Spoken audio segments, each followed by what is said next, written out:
All right. Good morning, County Council. Just before we jump into the meeting today, I just wanted to quickly go over just some logistical points to help everyone follow along with the presentations as we go through today. I know we do have a number of participants online. So as staff are up here presenting the budget, I would just direct you to the individual packages today. If you went through the council portal or through the website, there's kind of two ways to access the agenda, either all together as one 1,500 page package or to download the individual packages. So we'll be working from the individual packages, and I can help you access those individually if you do need some help. But if you do want to go to the gray.ca website and to the agendas, if you open up the committee of the whole agenda for today and click on the budget detailed package, you can download just those first 256 pages, I think, is the first package that we'll be spending most of the time on today. And as well, you'll want to download and open the 10-year capital forecasts. So when staff are presenting today, if we are referencing specific lines on a page, we'll be indicating which package and which number to keep everyone on the same page, literally. So if you have any questions, by all means, just let me know. Thanks.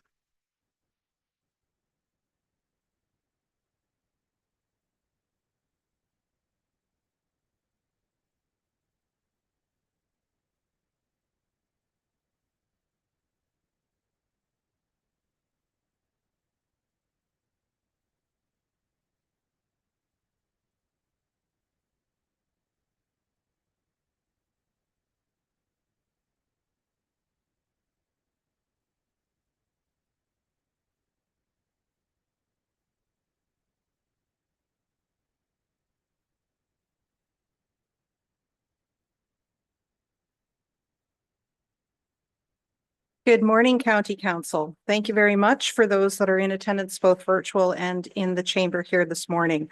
I'd like to call to order this committee, the whole agenda of the whole meeting of December 13th, 2024. At this point in time, would you please join us in the singing of O Canada?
Let us begin together by respectfully acknowledging that we are gathering on the traditional territory of the Anishinaabe Nation, the people of the three fires known as Ojibwe, Odawa, and Potawatomi nations.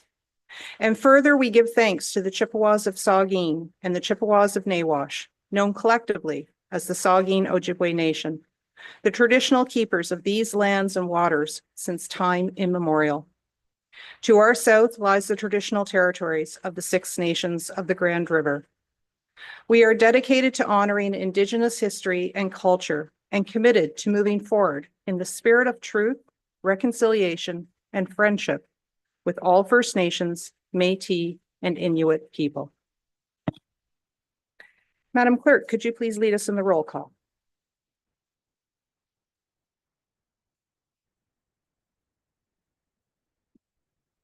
Councillor Mackey, Councillor McKay, Here. Councillor Carlton, Present.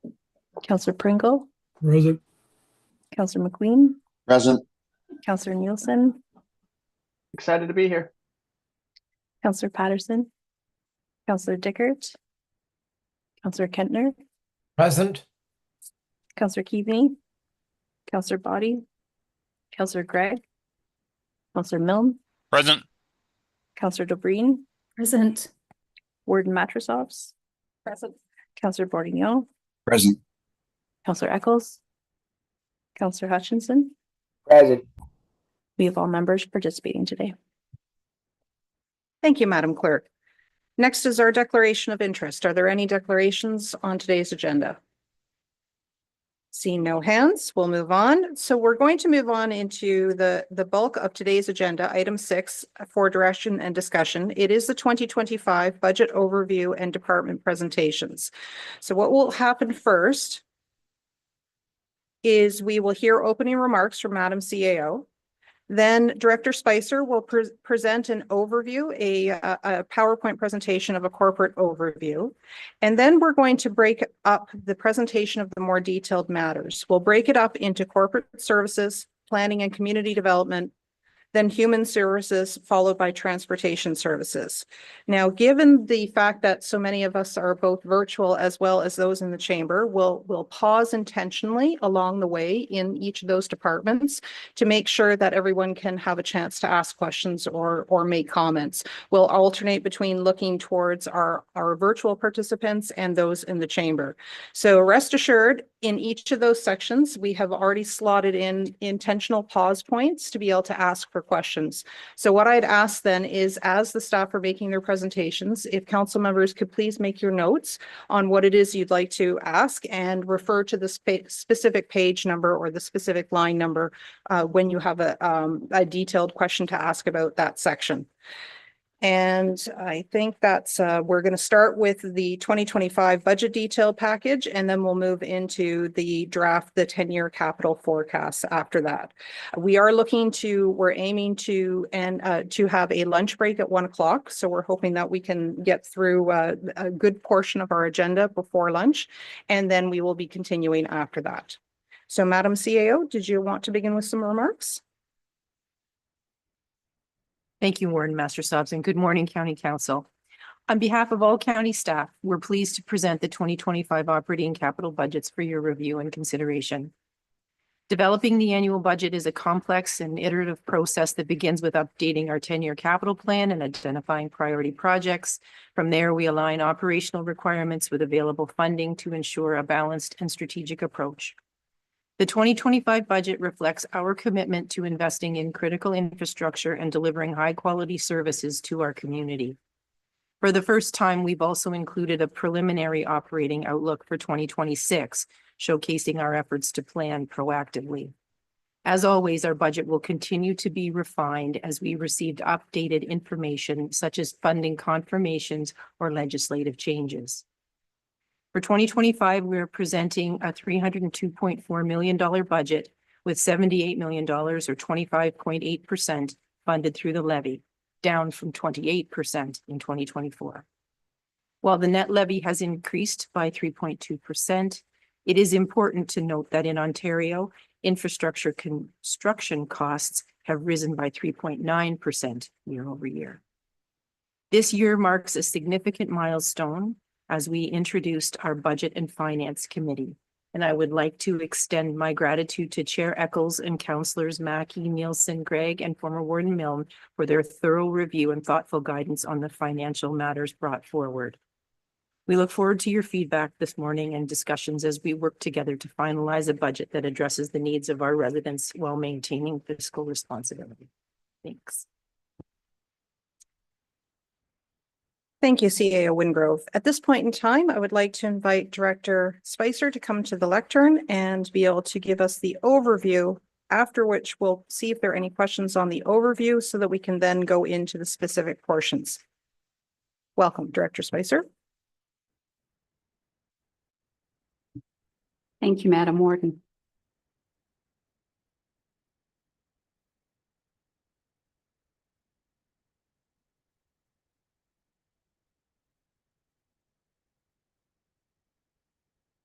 We are pleased to present this morning the 2025 draft budget that also provides a 2026 projected budget, as Kim mentioned. When we get into the budget document, you'll notice the format resembles previous budgets. The finance team has worked with departments to develop budgets using the software we began implementing in April of this year, while also working as we have in the past. We will present to you in the first part of 2025 a budget book using Questica. We've had some resource challenges, so for the purpose of today's meeting, we are presenting the version you are accustomed to seeing. I know that Sue will be excited to show the budget book when we have it up and running. I'd like to echo my thanks to the Budget and Finance Committee for their guidance, as well as the Long-Term Care Committee of Management and Rockwood Terrace Redevelopment Committee for their work. Thanks to the senior management team, their managers, and the finance budget team. This is truly a team effort.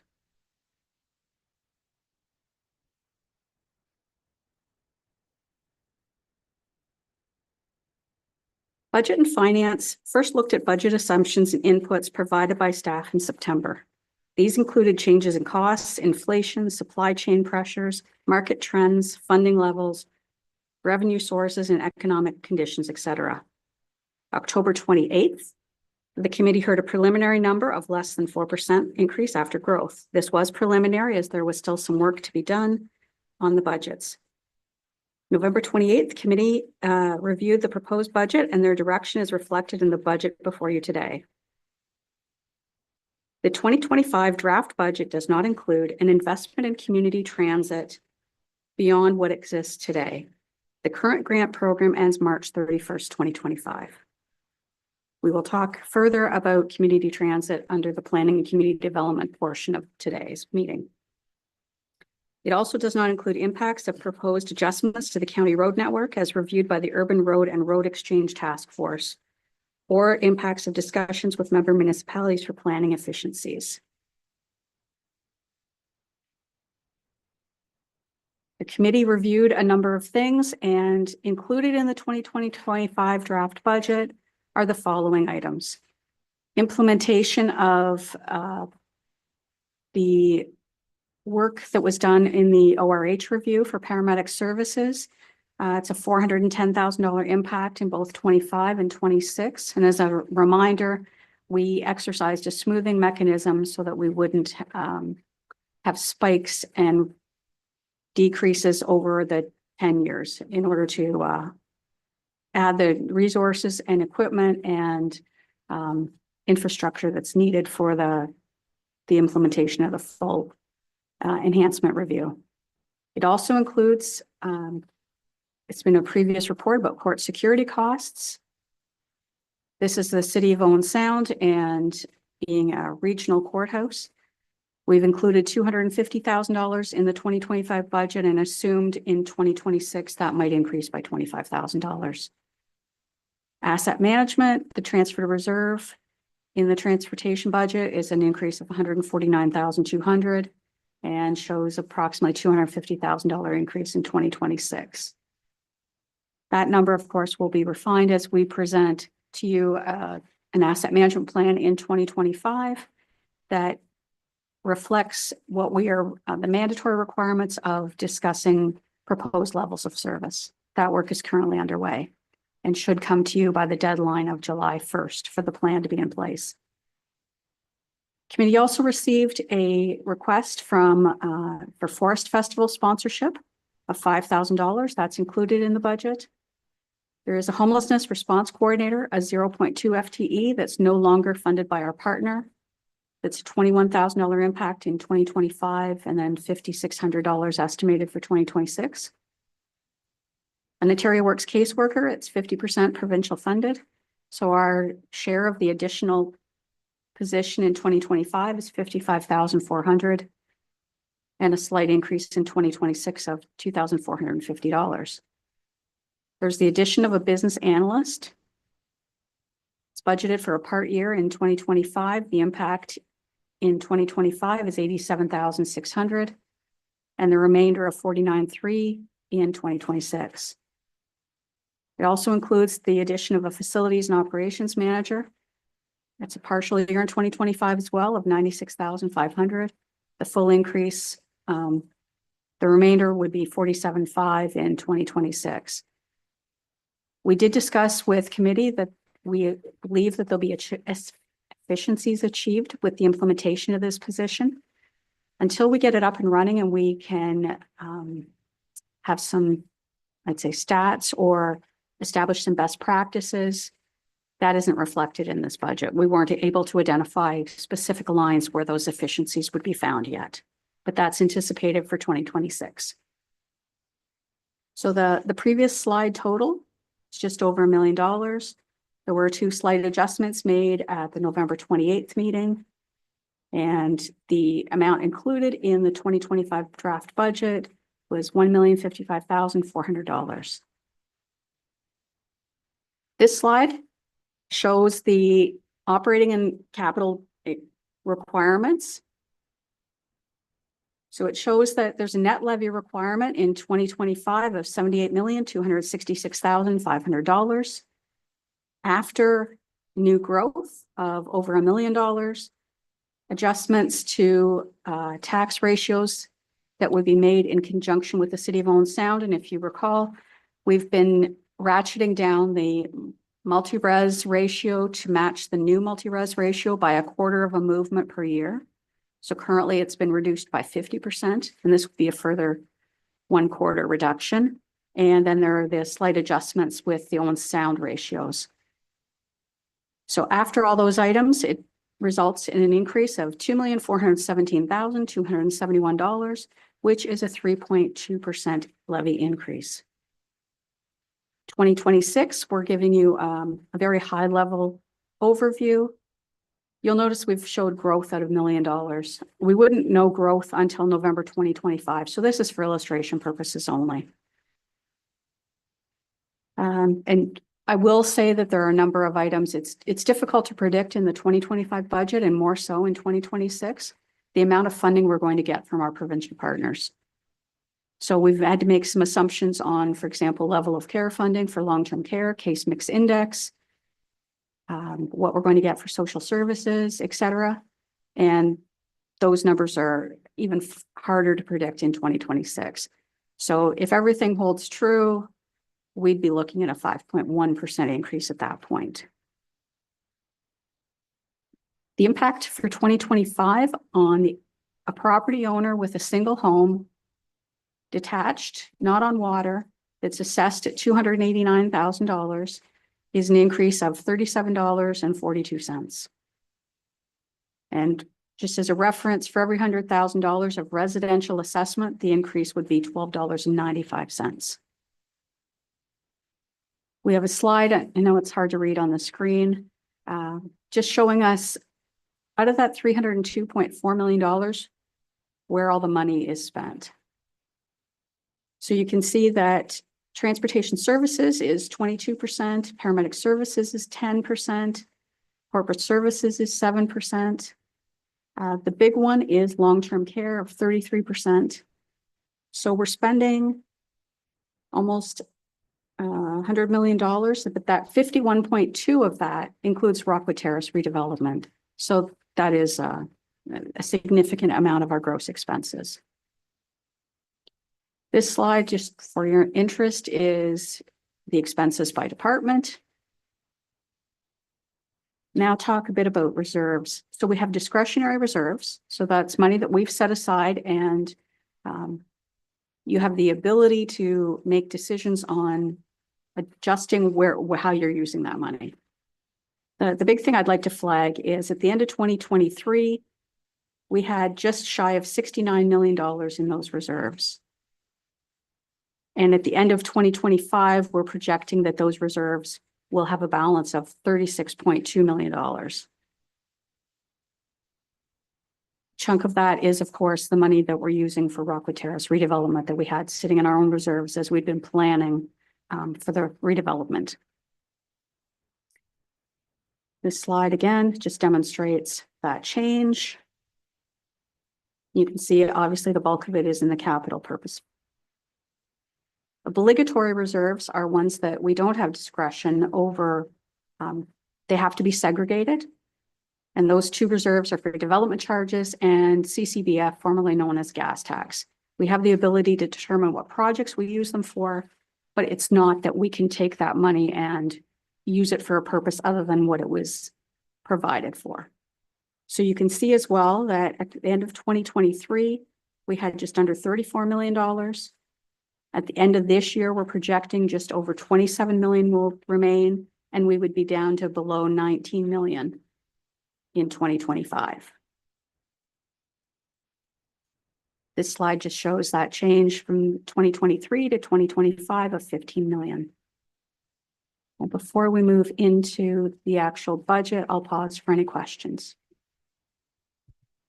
Thank you very much, Director Spicer. So first, I'm just going to look around the chamber here to look for any hands that are in person. And then yes, we can look for the gallery view. We'll look for any question. As we said, we will go through section by section, but any overall questions with regards to the slide content. And I'm not seeing any hands virtually. Oh, I see one hand in person. Councillor Eccles.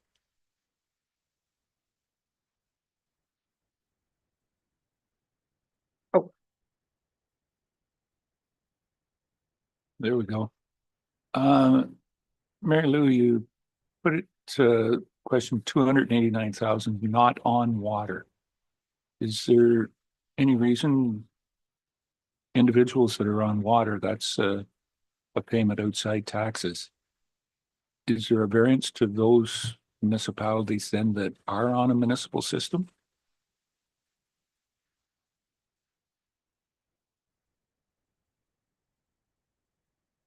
Through you, Madam Warden. The reference isn't to on a municipal water system. It's whether your property is located on a lake, on Georgian Bay, for example. So that's the typical reference that's used when you're looking at an increase. As we refer to a residential property that is not on a lake, a Georgian Bay, et cetera. That's just the standard, not anything to do with a water system. Okay, thank you. And I'm not seeing any hands go up virtually as well as in the chamber. So I think we're ready to proceed into the first section, which will be the corporate services. And if you want to look into your package, the title page begins on page 46. After an introduction, Director Spicer will then pause, and then we will pause after the general administration and general government. That'll be our first opportunity to collect questions and comments. Director Spicer, go ahead.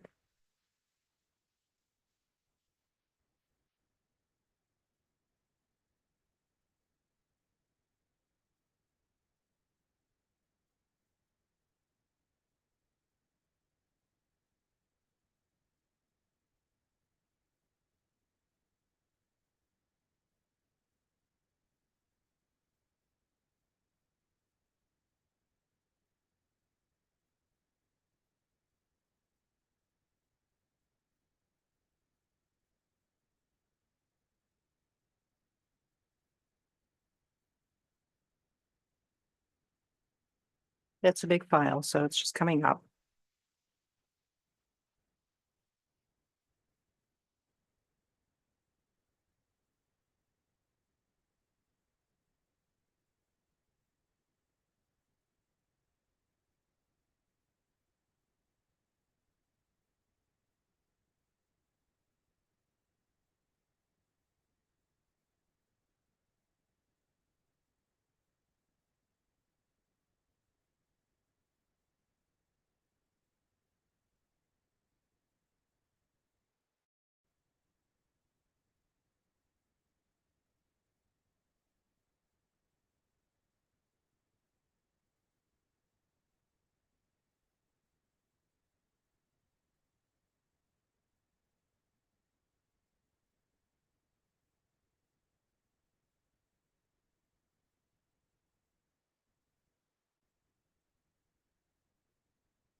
Thank you, Madam Warden, for your patience.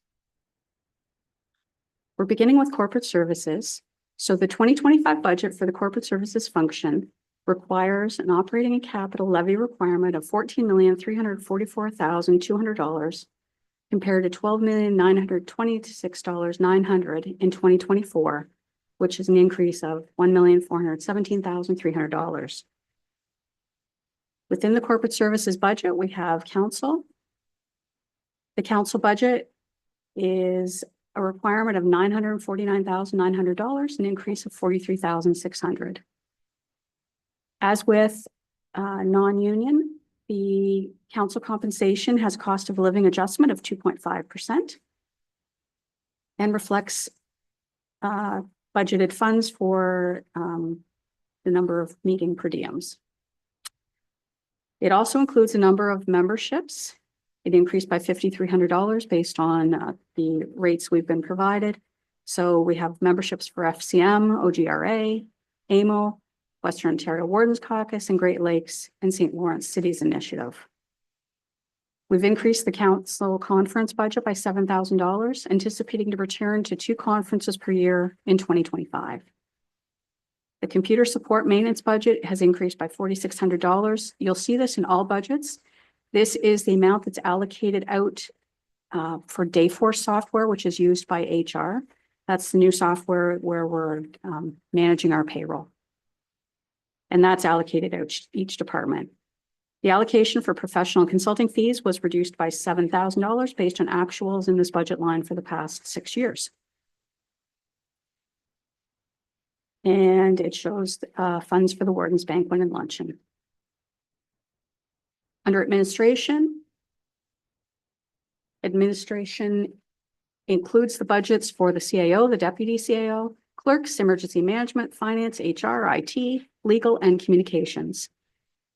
We've split out climate change from administration. 2025 represents the first year that that's being reported independently. We've done this as there's a number of, I'd say, significant capital projects. And when you look at corporate services as a whole, it's easier if they're shown separately because then you can see without asking which one of the departments it resides in. So the 2025 admin budget is 8.9 million compared to just over 8 million in 2024, an increase of 924,800. And as a reminder, this will include the portion of the year the business analyst is implemented in the IT department and the facilities manager that's within the CAO's budget.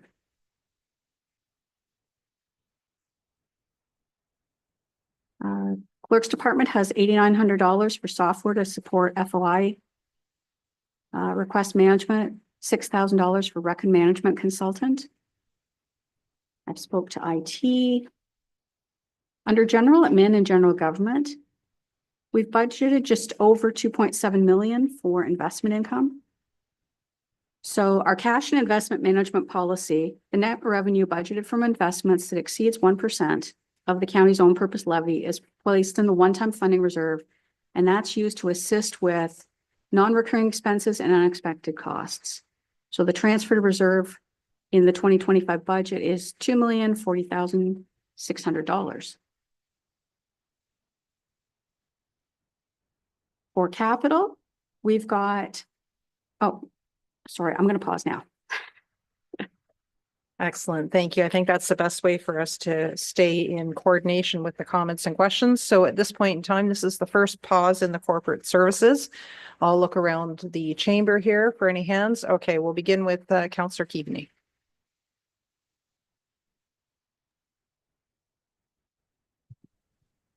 Thank you, Madam Warden, and good morning, everyone. Mary Lou, I'm just wondering for curiosity, I'm back on page 47. Is there no fee to belong to Roma?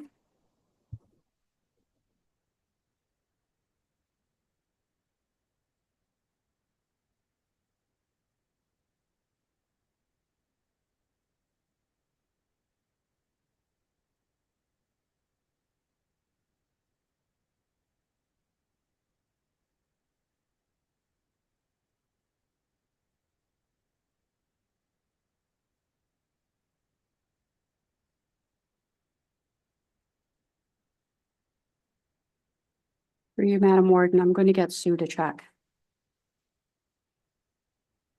Off the top of my head, I can't remember. Okay. She'll look it up and we'll come back to that one. Thank you. Okay, and we're going to go to Councillor Greg and then I'll look to the virtual hands up. Councillor Greg?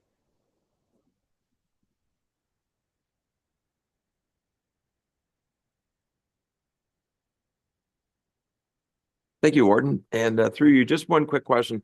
As per the direction yesterday at Committee of the Whole regarding committee appointments, is there a sufficient room or allowance in the governance budget line to account for what could be $5,000 to $7,000 approximately in the extra committee roles or appointments that council will consider in January?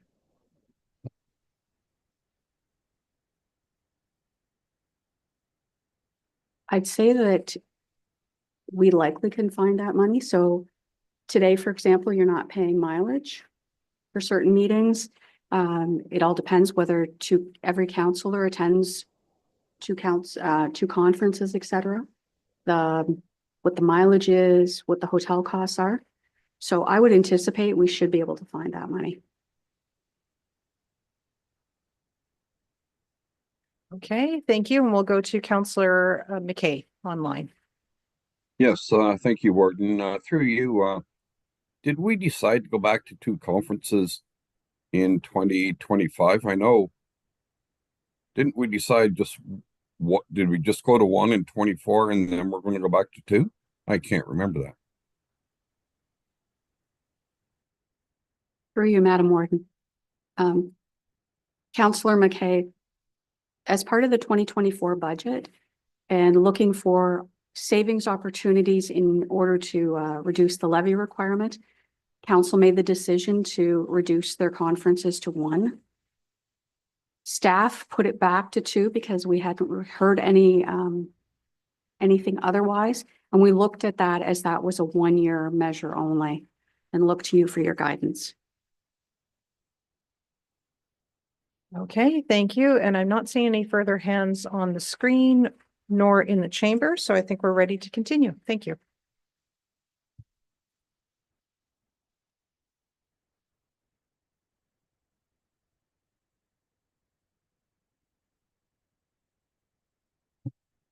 Thank you, Madam Warden. Now we'll move into capital. That's on page 48 of your package. So the corporate services admin capital requires a net levy requirement of $253,200, an increase of $67,400 as compared to 2024.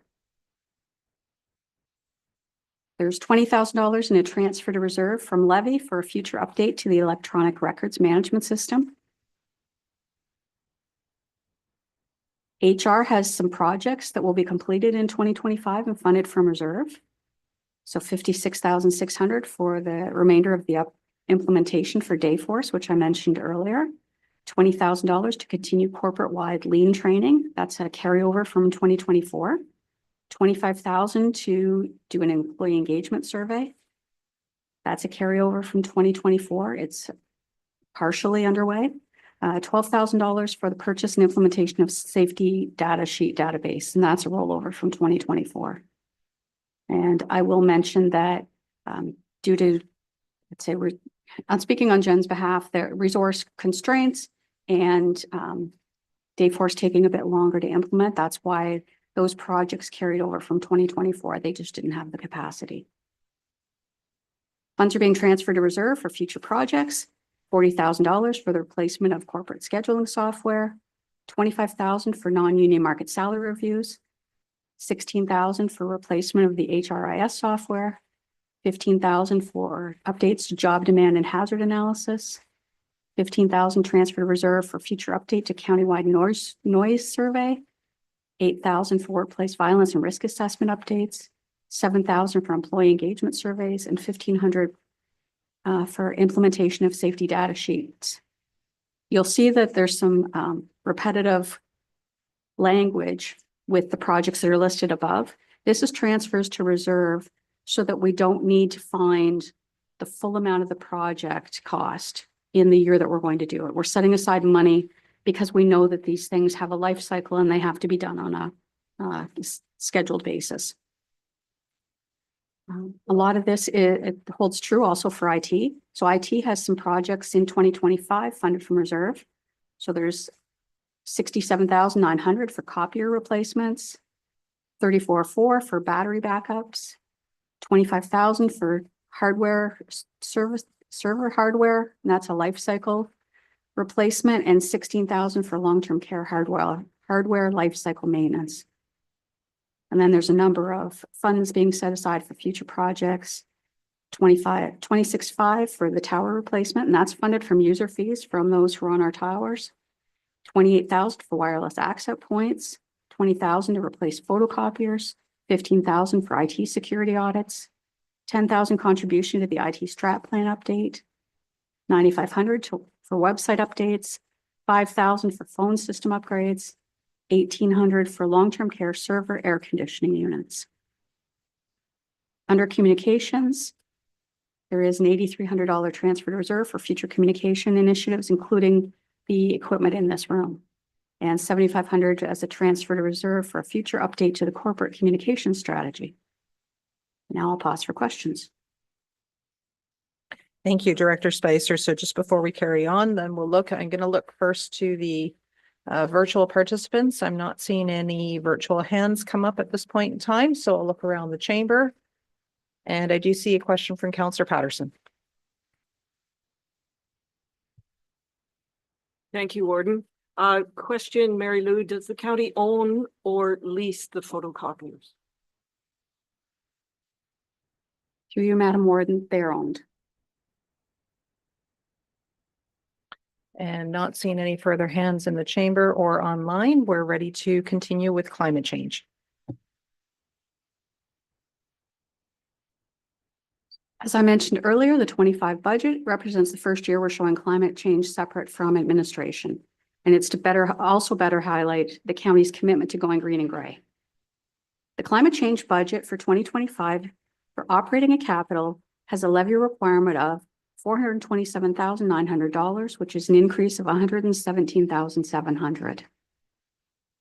On the operating side of that amount, the increase is $74,700. The operating budget includes the cost to implement the climate change action plan and also includes a grant-funded position from Natural Resources Canada, which is referred to as NRCan, to create a green development standard, and that's a partnership with Dufferin and Wellington counties, with Gray as the lead. In the capital budget, it requires a levy requirement of $81,000, which is an increase of $43,000, and it's reinstating from levy funds for future climate action plans as outlined in the 10-year capital plan. Contributions to the reserve were removed from the 2024 budget. The initiatives impacting the levy in 2025 is there's $23,000 to support sustainable agriculture to continue with the experimental acres program, and that's in partnership with Gray Ag and funded from levy. $47,900 for Climate Opportunities Fund. $32,900 is from reserve and $15,000 from levy, which ensures that we're positioned to have matching funds for federal and provincial climate action programs. And there's $43,000 for the Climate Change Action Plan. Projects funded from reserve, there's $50,000 for the Climate Change Adaptation Plan that's rolled over from 2024, and $49,000 for a corporate climate action plan. There's other initiatives that don't have a levy impact, just shy of $194,000 for green development standards that's funded by $129,600 from grant. Other municipalities of $42,800. There's $10,000 from reserves and development charges of $11,400. And I'll pause there for questions. Okay, so I'll look around the chamber first. I don't see any hands up at the moment, and I am not seeing any hands up with virtual. We'll go over to Councillor Dickert.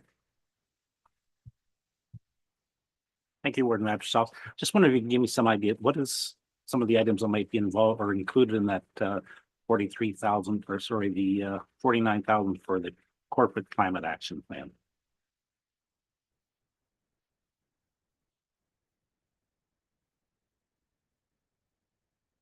Thank you. Through you, Madam Warden, we'll have the Manager of Climate Change speak to the question.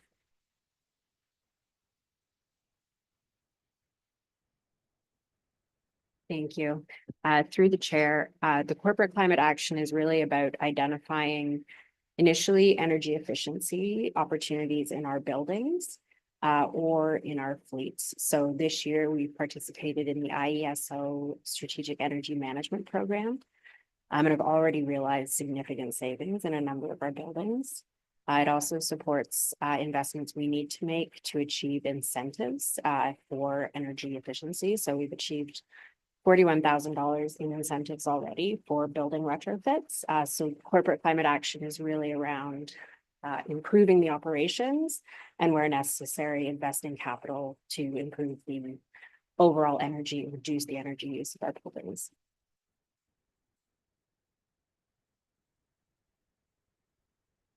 Thank you. We do have another question, so you might not want to go too far. Councillor Eccles. How closely does the climate action plan and the capital upgrades, whether it be windows, fleet adaptations and whatnot, go in connection with our asset management plan?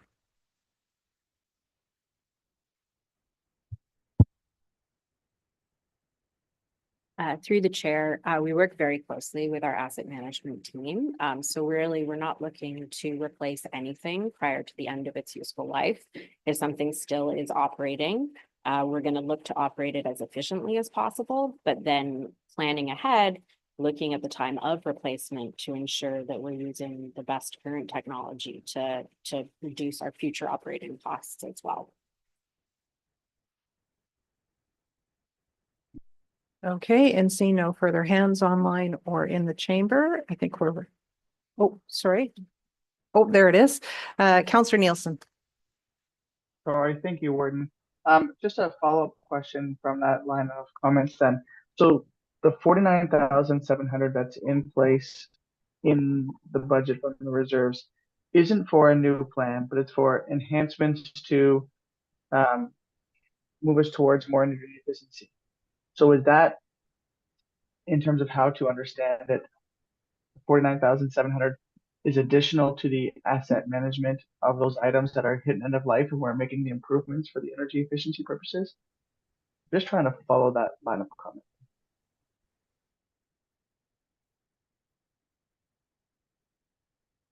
Through the chair, thank you for the question. So sometimes, of course, the existing asset management practices, and I don't want to speak for our asset managers, but they're always looking for, making sure we're replacing our equipment or upgrading our buildings in the best way possible. Sometimes there's innovations in the climate space where it's useful to have additional funding either to support studies. So some of the work is perhaps saying, okay, what are the options we have in this space? Can we be looking at a new technology? So that 49.7 is not likely to be actual capital purchases, but rather supporting the study or the research needed. But it's not about a plan, it's really about those individual decisions. Okay, thank you. And with no further hands, I think we can proceed on to the next section. Thank you very much.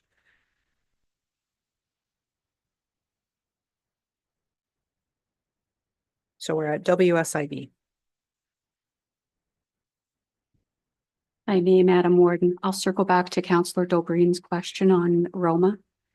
There is no specific cost for Roma. It's embedded in the AMO costs.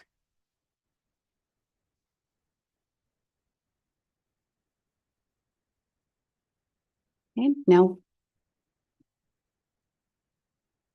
Sorry, there's just a clarification. It came from Councillor Keaveney, and that would also pertain to our OSIM involvement as well, correct? That's correct. My apologies, I had the wrong councillor. We'll begin with WSIB and weekly indemnity. So these are self-insured plans. We are a Schedule II employer with WSIB. So what we do is we charge ourselves what we believe is the appropriate WSIB rate in order to fund the cost of claims and the administration fee that WSIB charges to manage claims.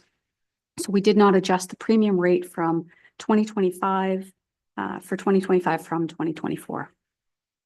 Weekly indemnity is a self-insured short-term disability plan for unionized staff in long-term care. We have a disability management company that adjudicates claims and ensures that the absence of part-time employees is medically supported.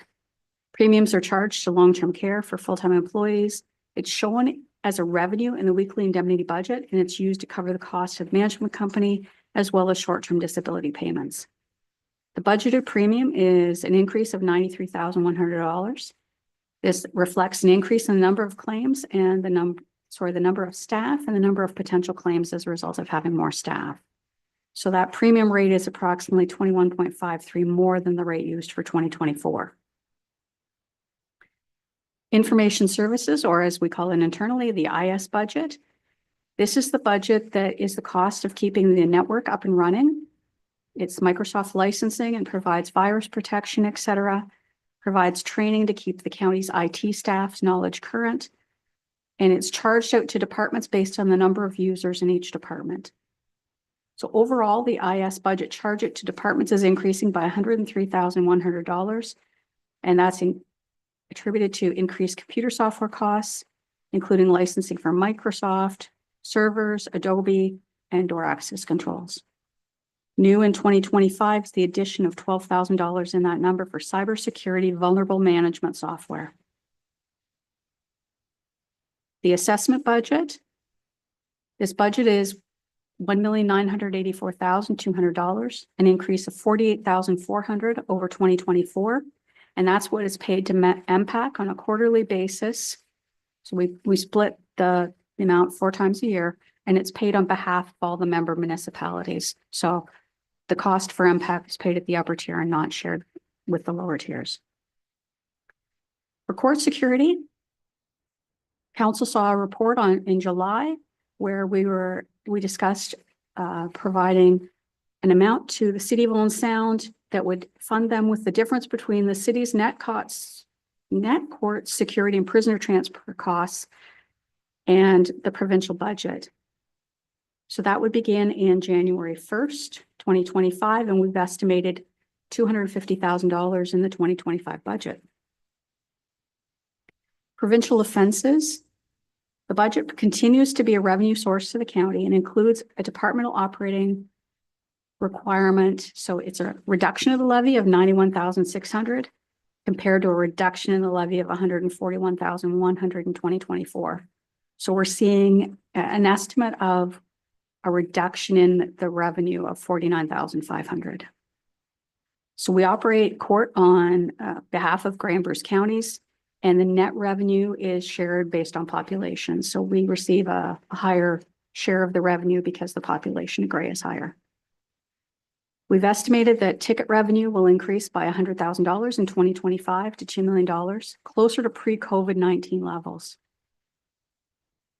Provincial offenses workload doesn't adjust based on the revenue. We've actually had changes in provincial requirements for court operations that downloaded administration functions to staff away from the Justice of Peace, and the court continues to work through the COVID backlog. As a commentary, revenue is very difficult to predict. We look at historical and recent trends and work with the manager of provincial offenses to determine an appropriate budget amount. We move into the county property budget. If we could just pause there just for some questions, just because that's a good grouping to look to. I'll look to our virtual and I'll begin with Councillor McQueen. Yeah, thank you, Madam Warden. And just going back to software costs, there was a report that came out of the city of Toronto where software costs, Microsoft, and all the different,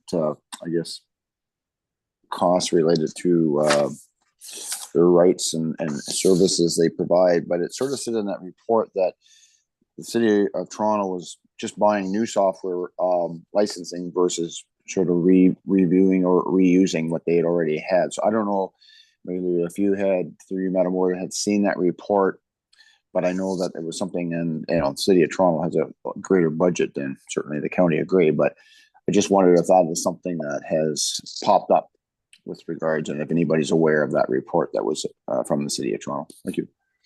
Director Spicer, I'm just going to go to Madam CAO first and then see if there's anything you'd like to add.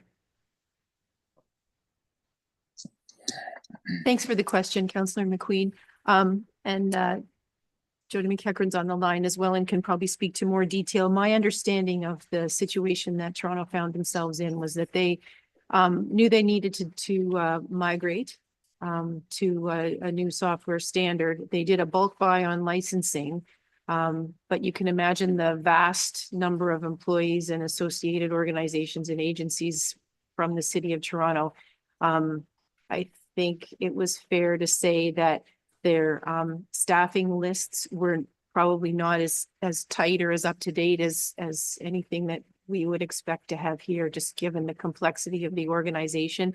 And that meant that they spent perhaps funds that they didn't need to spend as they were licensing things that were not absolutely necessary. But Jody, is there more to that? I think we have a pretty good process between IT and HR here to ensure that we're on top of who's here and who needs a license, but you might want to speak to that.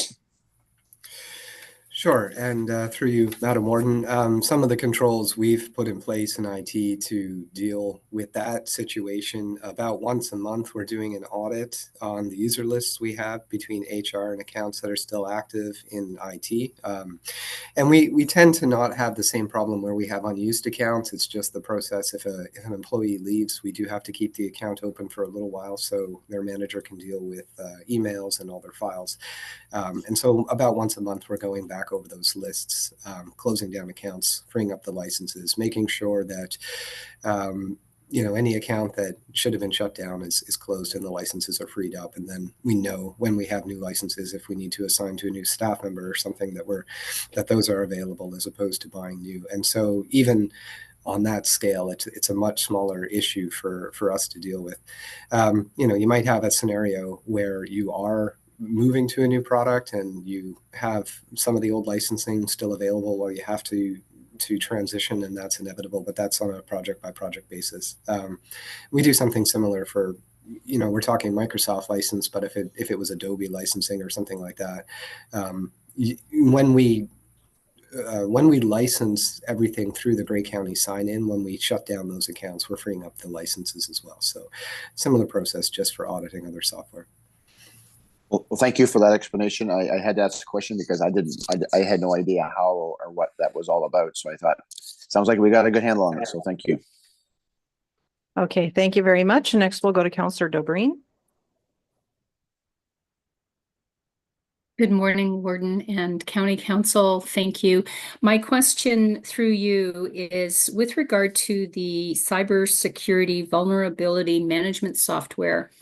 I remember presentations by insurance companies that, if you implement some cybersecurity prevention mechanisms, it helps with our insurance premiums. And I'm asking, my question is will this software check off any of the boxes that our insurance company would be looking for, that we are doing preventative measures? Thank you. Thank you, Councillor Dobreen, and through you, Mr. Warden, Madam Warden. We have a fairly extensive checklist in place for cybersecurity insurance when it renews on an annual basis of the things they're looking for. It's never been clear for the things we're compliant on or the things we've missed, whether that actually changes premiums. I mean, we've heard anecdotally that other municipalities who don't have a lot of those controls in place are denied insurance, but I personally haven't seen any case where the premium is changing. I don't know if Mary Lou can speak to her experience. I do hope to bring back a report of where we are with cybersecurity. We have implemented a lot of controls, and we follow one of the major frameworks that is in place for guiding cybersecurity programs in corporations and organizations. And the vulnerability management is something that our cybersecurity insurers ask whether or not we're doing it. So it will certainly help. Again, it's meant to identify places where we could be at risk and give us the opportunity to shut those down, especially when you have a fairly complex network with a lot of applications, a lot of configurations. It really just helps us find those areas where we need to change some configuration to shut down a possible security risk. Thank you. Follow up on one more question, Madam Warden? Yes, Councillor Deliberations. Thank you. My other question through you is with regard to the court security. And while I fully support the decision to help top up that funding for Owen Sound in the court security and prisoner transport, could someone refresh my memory on how the provincial granting is calculated, as this directly speaks to yet another shortfall from the province in funding things that they have, put onto our municipalities? Thank you. Thank you. And while I won't be able to give a perfect answer to this because this is a bit of a new territory for us, I think our understanding here at county is that the province has been steadfast in maintaining the budget for court security that is shared across the province at a fixed amount. So as those costs change amongst all of the municipalities that are hosting a court, the amount that the province is providing shrinks in comparison to what the requirement is. So that the gap that places like Owen Sound or Walkerton or any of the other provincial courts are seeing has just continued to increase because the province's contribution is fixed. And I would look to Owen Sound if I've misspoken at all there. Thanks. I'm not seeing any hands raised. Okay, and I don't see any further hands here on the screen. And I do see a hand here in the chamber. Councillor Mackey. Thank you, Warden Matrosov. And through you to Mary Lou, can you drill down into the WSIB a little bit more for us? The justification for the 21.5% is one of them is an increased level of staff. I maybe missed something, but I'm not sure we increased the staffing in long-term care very much over the last year. So I'm a little puzzled by that one. Premiums certainly may have went up and claims may have went up, but the increase in staff, I wasn't aware that we'd really increased staff. Thank you.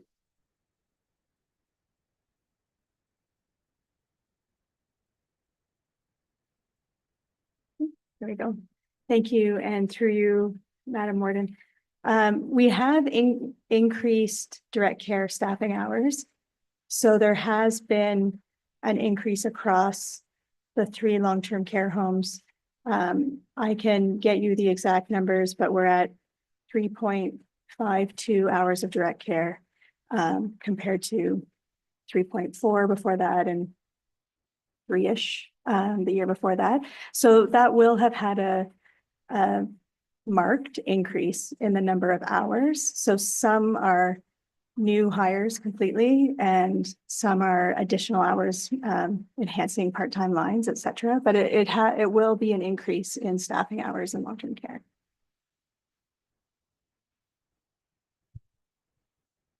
Okay, and Director Moreau, did you want to add something?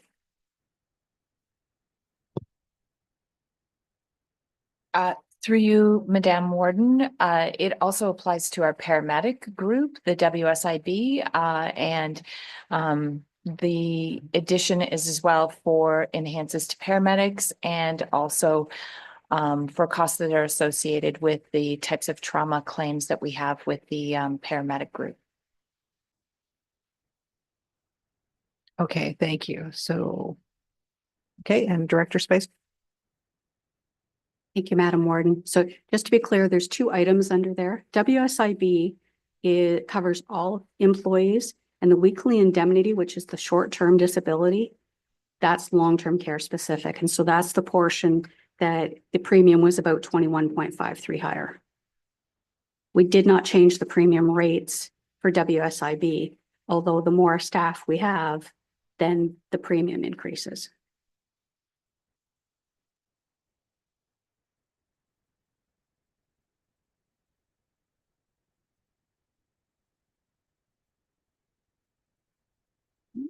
Next, we're on page 51 and the county property budget. So the administration budget and what we refer to as the Morrison building, which is the building directly to the south of us that is rented to Canadian Mental Health Association. So the two budgets here, they require an operating and capital levy requirement of $1,064,200. It's an increase of $15,600 over 2024. So these budgets include the cost of operating and maintaining the two buildings. And the $8,100 in the administration building is primarily due to the increased cost of maintaining the building. The capital budget has an increase of $7,500. Most of the items are funded from reserve. So you'll see there's $60,000 for 6 vehicle chargers here at the building, funded by grant and the capital projects reserve. This is carried over from the 2024 budget as we did not receive a grant. $42,200 for lighting replacements at the Morrison building. It's funded from reserve. $42,000 for carrier control system upgrades for this building, funded from reserve. $37,600 replacement of carpet and flooring at the Morrison building. $8,500 for lighting and security cameras that'll be in the EV parking area, funded from reserve. $49,000 is a transfer to reserve for future capital replacement for building components. And that's an increase of $7,500 over 2024. And this budget includes a $706,500 in funding for the self-financed debenture when we expanded and renovated this building. The debenture for this building was just over $7.2 million. We charge ourselves an annual interest rate of 2.8%. That was the rate when we did the self-financing debenture, and it'll be fully repaid in 2031. Under taxation and grants, so this budget provides a net levy reduction of just over $1.1 million, which is an increase of $57,300 as compared to 2024. That's a result in an increase in the estimate in supplementary taxes and a change in the amount of write-offs. So we've estimated write-offs based on 2024 year-end projections and analysis of 2017 to 2023. And the supplementary taxation has been calculated for 2025 based on MPAC's new assessment forecast report.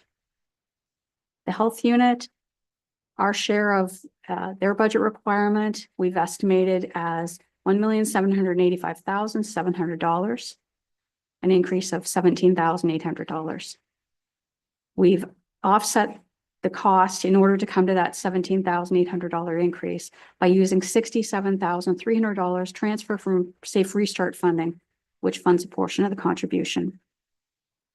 Under healthcare initiatives, the 2025 budget includes a $209,500 contribution to reserve. That's as a result of a staff report. It's unchanged in the 2024 budget.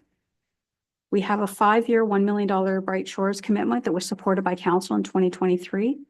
So we are withdrawing $200,000 from that reserve for the contribution that is to be made in 2025. That takes us to the end of. Sorry, thank you. So that is the end of our corporate services. So now if there are any questions further in the sections in the page numbers that are contained in this is an opportunity for final questions here before we move on with page 78 and the beginning of planning and community development. So I'm looking here in the chamber and we'll start with Councillor Eccles.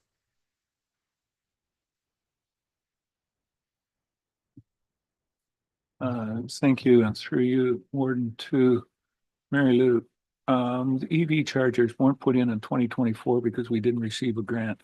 Have we been approved for any grant funding? in that for 2025? Or is that dependent still on grants being received?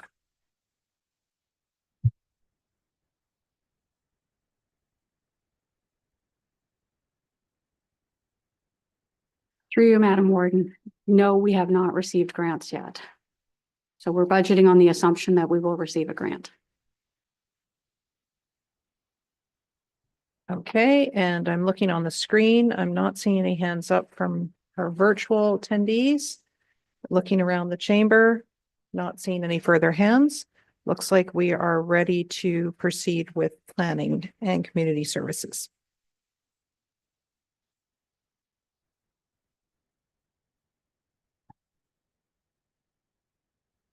Through you, Madam Warden, I'll introduce the section and then I'm going to turn it over to Scott Taylor to speak to planning, agriculture, and trails. So the 2025 budget for planning community development, which includes those items, as well as economic development, tourism, gray routes, and gray transit, includes a net levy requirement total of operating capital of $5,242,500 compared to $4,869,620 in 2024. And that is an increase of $372,880.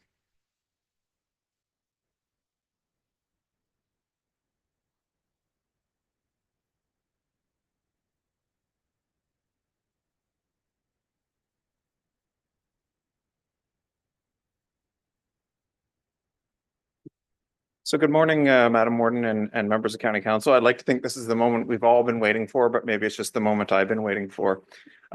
Just before I get started, I'd like to extend a huge thank you to Mary Lou, Sue, and Amanda from our finance department, as well as Kim and Randy from our sales department.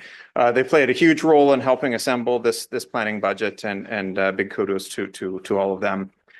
So in many regards, this planning budget between planning, trails and forestry and agricultural is generally a status quo a status quo budget with some minor adjustments. Sorry. There's no major staffing changes proposed, no role changes, as was introduced in Mary Lou's presentation at the beginning. This budget does not factor in any of the centralized planning services discussions. So if those discussions go further, then there would be separate budgetary impacts associated with that. More specifically, with respect to the planning budget itself, we're looking at a total operating and capital costs of $1,213,000. This is an increase of $104,680 over the 2024 budget. With respect to what that increase comprises, most of it, 2/3 of it, is salaries, wages, benefits, and that's based on the non-union comp review from last year and the increases in that regard. We've got a slight increase in our training budget. We're going to 4,600 from 2,500, and this is in an effort to make sure our staff are well trained and that Gray remains an attractive place to work and grow your skill sets in that regard. We do also have a $5,000 increase in our legal services budget, and this is primarily to deal with the Ontario Land Tribunal matters that are currently before us. There's also a small increase in our travel and expenses budget, going from $7,000 to $11,000. This is largely due to the increase in the way we calculate our mileage now through the CRA mileage rates, as well as increased use of our planning ecologists who are visiting sites across the county in that regard. With respect to revenue on the planning side, applications can vary from year to year. Certainly with respect to 2024, our local applications were slightly lower, but our subdivision applications are slightly higher. So we do our best to predict that, but that I would note that is variable. With respect to some of the capital projects in planning, the main project for 2025 is our growth management update. We flagged this to committee and council in various reports, and there was the pre-approval report to issue the RFP at the last Budget and Finance Committee. And that's for a total of $60,000, sorry. With respect to some other projects, we've got the continuation of the archaeological management plan. This plan has been largely done in 2024, but we're not quite through it yet. So $35,000 that we had budgeted in 2024 is being carried over to 2025. And with respect to some of the other capital projects, we're looking at contributions to our OP reserves for the future official plan update. We're looking at contributions to the plotter for its future replacement, as well as the development charges background study, which is our major project for 2026. We're also looking at a slight reduction in the age-friendly community strategy budget from 10,000 to 5,000 in the capital, and we're going status quo with respect to the housing action plan implementation funding at $30,000 in that regard. So very high level, that's what we're looking at in terms of the planning budget. I'm not sure, Madam Warden, if it's appropriate to pause here before we move on to agriculture, forestry, and trails, or if you'd like me to continue. If you could please continue to the end of trails, and then we'll pause before we bring on Savannah Myers. I will note, although we are a ways from lunch, we are looking at a mid-morning break, so you're in front of the break. Suddenly I feel more comfortable now. Thank you, Madam Warden. So with respect to the agriculture budget, this starts on page 96 of our budget package, the smaller package. I would note the agriculture budget, simply by its name, is a bit of a misnomer because there's a few different things covered in here. One of the main pieces covered in our agriculture budget is the enforcement of the county's forest management bylaw. So as council will know, those services are contracted out to Grey Sauble Conservation Authority staff, but a lot of the agriculture budget is that bylaw enforcement. Also within our agriculture budget, we have our beaver and coyote grant programs. Committee may recall, or council may recall the correspondence we had in October from a trapper. We have tentatively increased each of these line items from $10,000 to $15,000 each. Potentially cover either an increase in the number of claims and or a slight increase in the bounties paid per claim. We are looking at bringing a staff report to the January 9th Committee of the Whole on this topic, but for now the budget is $5,000 increase for each of those. And this line, or this section of the budget, also includes our payment to Grey Agricultural Services and our 4-H club in this regard. And the 4-H club in this regard. So in total, this budget is 10,000 more, approximately 10,000 more, and that's almost entirely due to the potential for the increased beaver and coyote costs in that regard. So that's agriculture, and there's no capital in our agricultural budget. Next, we have our forestry and trails budget, which starts on page 97 of the package there. The forestry and trails budget is looking at a total increase of $62,600. The main story of the budget is we're going to try to prioritize in 2025 protecting and maintaining what we have rather than building a new. So in previous years, we've come to council with capital projects related to parking lot construction for both some of our county forests and our CP rail trail in that regard. We're not proposing any parking lot construction for the next couple of years, and we're focusing on maintenance of the trails, both the trails in the forest, and continued maintenance of our investment in the CP rail trail. We're also looking at increased spraying costs for noxious weeds along the CP rail trail. We're looking at about a $3,000 cost for grading there, as well as our plowing costs continue to increase. So as per the direction from County Council last budget cycle in 2024, we will continue to plow the Collapore lot, but the county will no longer plow the Markdale lot, and our newly constructed Rockford lot isn't going to be plowed in the winter either. With respect to the overall maintenance piece, this is looking at a $40,000 increase over what we had in the 2024 budget. So this is offset partially by the fact that we're not proceeding with certain capital projects, but it's not an even trade because in some cases, those capital projects were being funded in part by development charges, but these maintenance costs can't be funded from development charges in that regard. With respect to some of the other changes in this budget, we are continuing forward with the annual buckthorn work that Grey Sauble has been doing in our county forests. The past couple of years, that buckthorn has come from one-time funding. We do see this as a long-term project, so in order to phase this in, we are proposing in this budget that half of that value come from the levy now, and half continue to be funded through one-time reserves.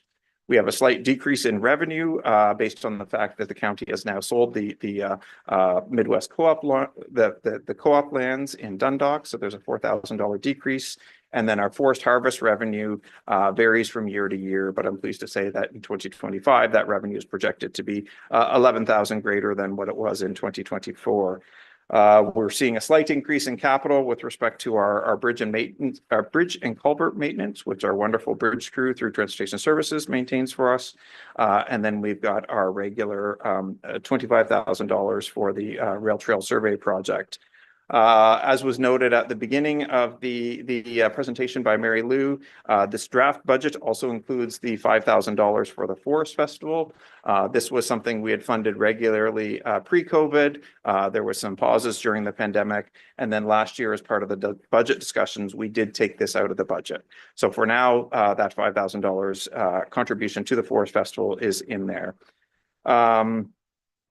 Yeah, I think that's generally it in terms of the forestry and trails and agriculture and planning budgets, but certainly be happy to take any questions if there are any. Okay, thank you very much. And we'll begin with online. We'll go to Councillor Nielsen. Thank you very much, Warden Metrosoft. Just wondering if planning can refresh my memory. When was the last time our planning fees were updated or recalculated?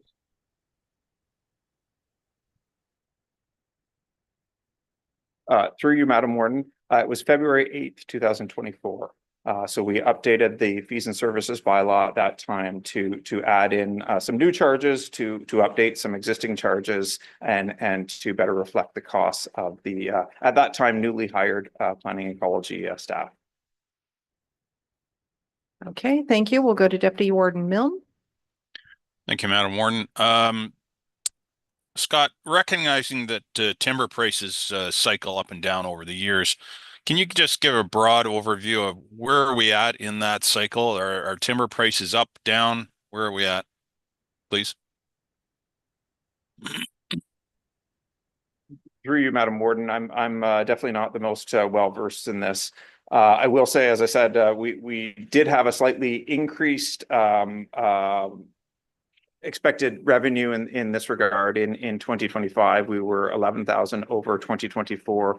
But with respect to where we might be in that longer term cycle, I'd probably have to consult with Grace Oval staff in that regard and or purchasing staff and get back to Councillor Milne because yeah, that's not an area of my expertise in this regard. Sorry.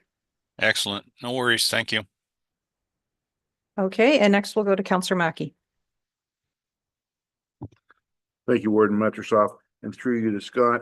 In regards to the bounty for the beavers and coyotes, in previous reports, I think we had numbers from Bruce County. Will the amount set aside, the budget increase set aside, would that get us to a point to be able to match what our friends in Bruce County are doing, Scott? Through you, Madam Warden. I don't want to give too many spoilers for this January 9th report, but what we have done is we've surveyed 12 or 15 other upper and municipal tier governments in that regard in terms of what they do for both beaver and coyote bounties. It is a real mixed bag across the province. Many municipalities simply don't have any kind of bounty or bylaw in that regard. What we're looking at recommending through that draft staff report is that we continue with the $10,000 increase this year to help us reflect the increased number of claims we're seeing on both the beavers and the coyote side. And that in 2025, should council see fit, we endeavor to review both of those bylaws, both in terms of streamlining the processes, making it easier on trappers, hopefully, and municipalities in that regard, but also in terms of thoroughly investigating whether or not those bounties need to increase. What we've seen in talking to some of the trappers is in some cases, they rely solely on the bounty. Certain municipalities don't pay when they want trapping done on municipal lands. Versus if they're dealing with a private landowner, they would be collecting their fee from the private landowner and collecting a bounty from the county in that regard. So one of the things we want to look into in that bylaw review is sort of what is that county role there, and should we be offering this bounty? And if so, what's that appropriate value, knowing that there could be other forms of compensation there too. So for now, this 10,000 is just meant to reflect the increased number of claims, not necessarily an increased dollar value per claim, if that makes sense. Okay, thank you. And I'm looking here. I'm going to go to Councillor Gregg next. Thank you. And through you, Warden, at this time, I would move before council that the funding of $5,000 for the Forest Festival be removed from the budget. It was removed last year. This is an item that has been funded through the Grace Isle Conservation Authority, is supportive of it, but it's indicative of certain items where I'm hesitant to see taxpayers funding through multiple levels of government the same projects. So I think this is one that council should extract itself from funding.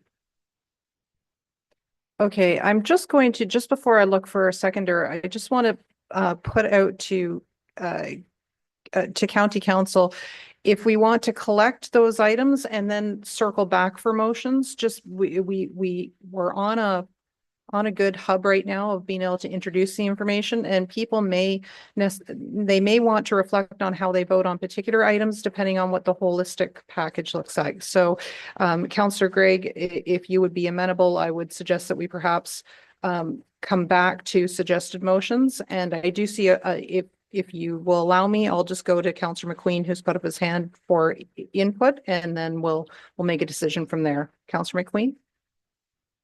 Yeah, I have going back to the conversation that Councillor Mackey was talking about. So I can wait till if somebody else wants to talk to this item. Okay, so there were some questions for discussion. So may I ask Councillor Gregg? Okay, I'm seeing your nod of your head that we'll hold on to our thoughts. Any council members, if they wish to put forth a motion, if you could make a note of that, and then we'll come back to it when we've had a chance to see the introduction of the specific materials. Thank you. So with that, then there was a question from Councillor McLean in terms of the content.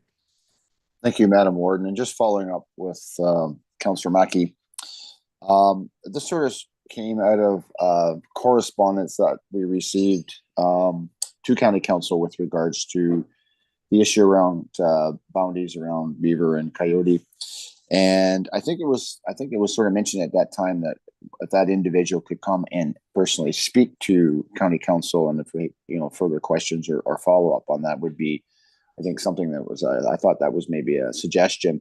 I know that individual who sent the correspondence had been on CBC Morning a few days after. I guess CBC picked that story up and certainly had him on the morning show of the Ontario Morning not long after that correspondence was presented. So it would be good if from to Scott, if you're bringing that report forward, if that is a possibility for that individual to speak to County Council, because I think it maybe would be very good if you could, the ability to ask questions and just sort of on his thoughts on and why he was thinking of that compensation should be increased. So I think he sort of, it was an individual that's on the, hitting the ground running type of thing. He's at that ground level. So I don't know if that's a possibility or not. I think it would maybe be helpful for county councilors as well, along with myself.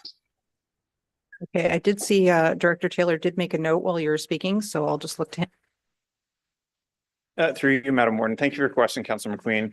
Certainly, if it's council's direction, we can certainly invite Mr. Stocking to speak with council. We did have a discussion at the last Agricultural Advisory Committee with respect to their input on this. I would note, just for interest's sake, one of the reasons why we're recommending council that we review these bylaws is because in both bylaws, there's currently a clause that only allows for trappers that are residents of Grey County to trap in Grey County. Mr. Stocking, as my understanding, is a resident of Bruce County. So strictly speaking, under the current bylaw, unless granted an exemption, he's not actually eligible for these bounties, which is one of the many reasons I think we're going to be recommending to look at updating the bylaws. But certainly if it's council's wish, we've had a follow-up discussion with Mr. Stocking and more than happy to see if he has time available to come as a deputation to council if that's the direction. Okay, thank you. And with that, then we're going to go to Councillor Keaveney, and then we're going to go to Councillor Bourdignon after that. Thank you, Madam Warden. And with your indulgence, I have two questions, if I may. And both for Scott, of course. And the first one, Scott, I'm wondering if you could expand a little bit, the $60,000 for the completion of an updated growth management study. We recognize it's not very long since Hampson did the first one, and obviously there's new numbers from MOF. So can the first study be revised, or is this a full new study on the growth management side?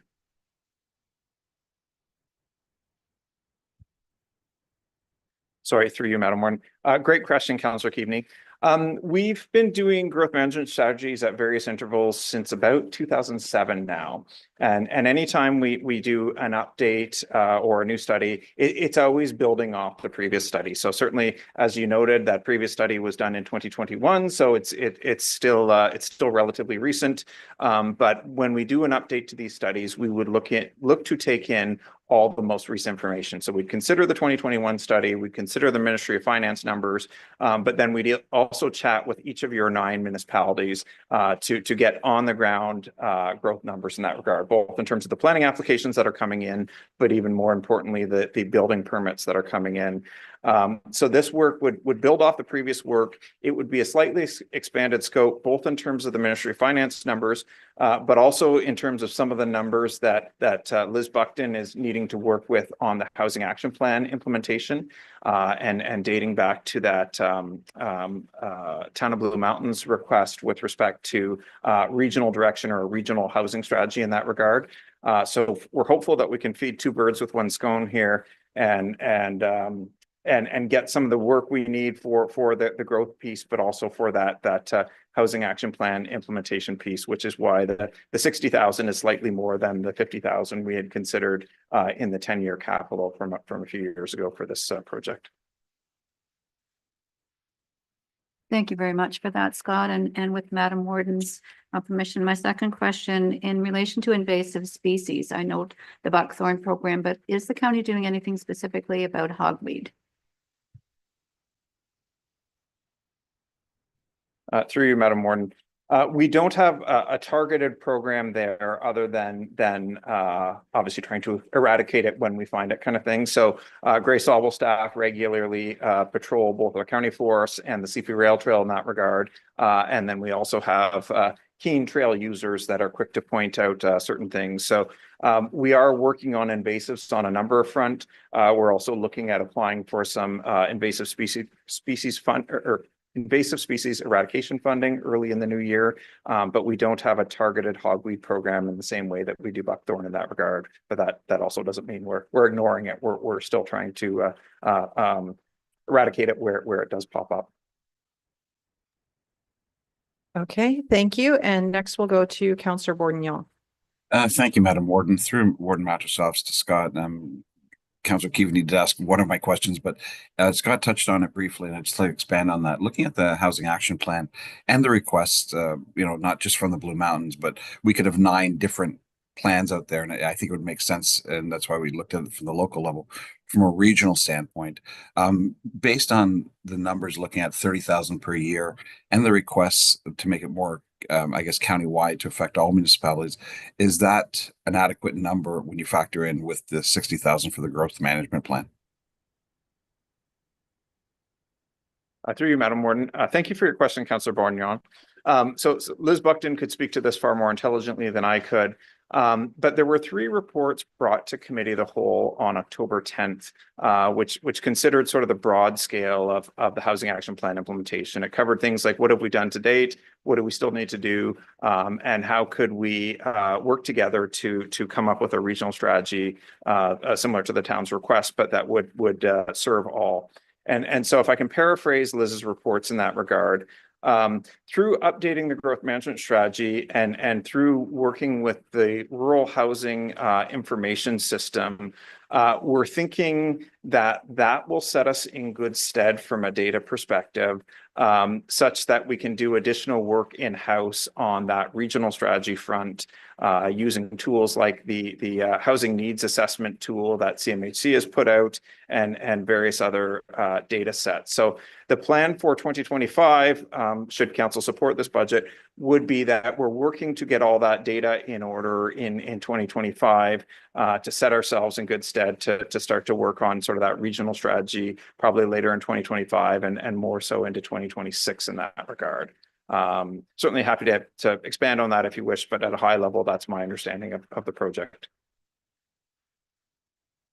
Okay, I don't see any further follow-up on that. And I don't see any further hands, so nicely timed. Thank you very much, Director Taylor. So what we'll do now is we'll take a break, Madam Clerk, if we come back at 1:45. Okay, so if we come back at 11:45, we'll reconvene and we'll begin directly with Director Myers and Economic Development. Thank you. Madam Warden? Oh, yes. And then Councillor McNoy? when do you think we're going to take lunch? So, yes, so we have our lunch scheduled for 1:00. That's Oh, 1 why we're o'clock. doing. Okay, sorry. Yeah, that's Okay. why we're doing the break now. And then we'll still have a good hour and 15 minutes before the break. Thank you for before lunch. Thank you. Thank you for that clarity. Sorry.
If I can provide a 1-minute warning.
Okay, so we've had a chance to have a break. We have those returning back to virtual. If I can just call our county councillors back to the table who are here.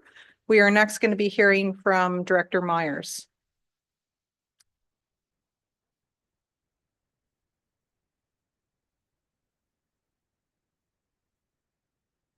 Okay, thank you very much, Director Myers. You have everyone's attention. Excellent. Thank you so much, Warden. Good morning, County Council, everybody here and online. I am going to take you through the economic development, tourism, culture, operating, and then we'll pause before we do capital. So that is our plan. And I also want to say thank you very much to Laura, Matt, Mary Lou, Sue, Kim, and Randy, because we did a lot of work on this budget this year. I've gone through a lot of transitions over the last year, and we wanted to make sure we had a budget that reflected it and that was making good efficiency sense as we work through it every day with council and with staff. So we've done a ton of shifts, but I'm going to take you through all of those so that you can understand where we are and where we're planning to go. So the 2025 Economic Development, Tourism, Culture budget includes a net departmental requirement, so operating and capital, of 3.49 million, and that's compared to 3.296 in 2024, or an increase of $195,900. And I'm on page 80, just in case anybody's wondering. The 2025 budget continues its key focuses and priorities based on the Economic Development and Tourism Culture Master Plan that was approved in 2023, and we officially started work on in 2024. This sets a departmental vision for the next 10 years and gives us a very strategic 5-year action plan to move forward. And that's what this budget has been based on. Did I do that? Okay, sorry. I thought I hit a button with my, with my stuff. Okay, perfect. So the cost centers I'm going to take you through, there are 5 different ones outlined here, but I'm focusing on the 4 that apply to our department specifically. So economic development and tourism general, local immigration partnerships, Sydenham campus, and Great Roots Museum and Archives. So looking at the economic development and tourism general operating budget for 2025, this requires a contribution of 1.164 million, which is an increase of 70,100 as compared to 2024. So as I mentioned, some of the changes that we've made, this operating budget has been reorganized. So we're amalgamating 4 budgets into one. So the economic development and general tourism now includes the general, regional attraction retention, local food, and tourism all under one umbrella. And this is really meant to align with the most recent departmental restructuring that we did after 2024. So through this budget, we've reallocated funds to align with the next set of strategic priorities. This includes a year of fulsome study that prioritizes a regional economic development lens. Foundational tools such as the GIS dashboard and Spotlight, sector reports, industrial land tools, sector summits, and leadership forums are all being maintained through this budget. And they'll also be used to unlock a systemic review, enabling the EDTC master plan priorities 1.3, 2.2, and 2.4 to be brought to the fore and studied. And what those items are specifically applied to, sorry, am I okay to keep going? Yeah, okay, sorry. Those specifically apply to municipal partnerships, systems mapping, and municipally owned employment lands. So those are those focus areas. The Gather campaign will also lead our regional marketing efforts to intentionally demonstrate and encourage community pride, and staff are focusing on the highest and best value content and channels to align our tourism messaging also with recruitment messaging to speak jointly to our current community and the hopeful future recruits that we'll someday have here in Grey County. So the majority of the budgetary increase for 2025 comes from non-union salary review and benefit increases. The $30,000 increase that you see in studies has been offset by matching reductions in other budget lines to bring this priority forward. The $25,000 increase in advertising, image and graphic development, and promotion public relations is offset by revenues from provincial funding. And this is funding that we know to be true. We have secured the funding. Any additional funding we would like to apply for in the future has not been included in this budget because it's not guaranteed, but these things we do know are true. So there's $50,400 from rural economic development funding and RTO 7 digital advertising budgeted in this account. The majority of the $18,000 increase from hosted events is offset from cost recoveries. You'll see an increase there as well in revenue. So overall, our hosted events are offset by nearly half from cost recoveries. Looking at local immigration partnership operating budget, as you know, this budget is fully funded from a federal grant through IRCC. This funding goes until March 31st, 2025, at which time the program will move to Bruce County and the budget will be fully under Bruce County. So you won't see it here anymore, but on the ground, you will not see a difference in the program as it relates for the next 3 years. This is a partnership that we've had with Bruce County for the last 5 years, and we look forward to continuing that, but now shifting the partner responsibilities. All of the administrative side of GBLIP will move to the other county. LIP is focused on coordinating services and supporting employers and organizations in an indirect delivery agent, which means that we are not able to work directly with newcomers, but we're working with organizations, municipalities, school boards, all of the organizations that would work with newcomers themselves, but we ourselves are not allowed to work directly. The Sydenham campus operating budget enables the campus to fulfill its skills training, trades, and innovation mandate. It supports entrepreneurial services from startup to scale up, access through skills training, trades, and innovative partnerships that we have built through the campus, which includes our ECE, our early learning hub and daycare partnership, as well as a makerspace and trades. And now with Henry Barnick on site, the BEC and makerspace as well. The operating budget levy requirements to support the facility totals $246,700, which is a $35,100 reduction from 2024. And this budget's also assisted by an expected 162,000 increase, which is 52,600 more than 2024. And that is because of tenant revenues and leasing costs. We also receive an interfunctional rent of 14,700 from Children's Services. From these revenues, 80,000 every year is put aside into capital budgets for future reserves. So that's what enables us to complete the capital requirements year over year without a levy impact. This is where it's coming from. On the Business Enterprise Center budget, so this supports increased inquiries, consultations, and referrals from entrepreneurs and directly results in new business startups, expansions, business success, and job creation. This budget supports these services along with the co-development of entrepreneurial ecosystem through Sydenham campus, which is priority 4 of our master plan. It is funded by a provincial grant of $231,800 in 2025 and requires a net levy of $142,900, which is an increase of $22,000 over 2024. We are currently working in a new contribution agreement that was announced this summer, and it will go until March 31st, 2026, which included an additional $26,000 in grants for starter and summer company plus. So that's where you'll see a $26,000 increase in payments to individuals and organizations. Those are the grants that we are flowing through for the province. Turning now to Grey Root's operating budget, the 2025 Grey Root's budget includes operating requirement of $1.717 million compared to $1.6 in 2024, which is an increase of $112,600. Last year's budget included one-time funding to support operating costs and reduction of levy contributions to capital projects. This has been reduced by $202,900 for the 2025 budget year, contributing to an overall reduction of revenues by $242,400. Grey Roots will see an operating expenditure decrease of $129,000 overall as a reduction in staff salaries and benefits. In 2025, Grey Roots will continue its strategic priorities focused on programming and partnership development, which includes additional interactive experiences and the use of the theater's newly upgraded technology.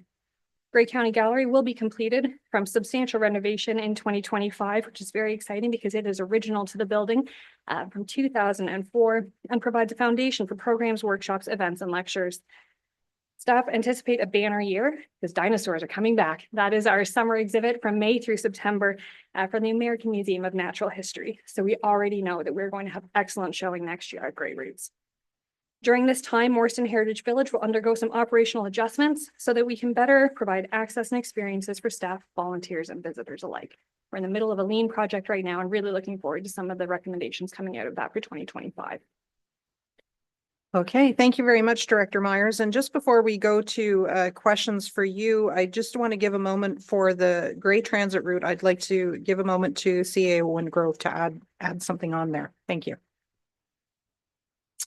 Thank you, Warden Mastersoft. So as council can see in the budget package, and as we've discussed at this table on a number of occasions, the provincial community transportation program funding wraps up as of March 31st, 2025.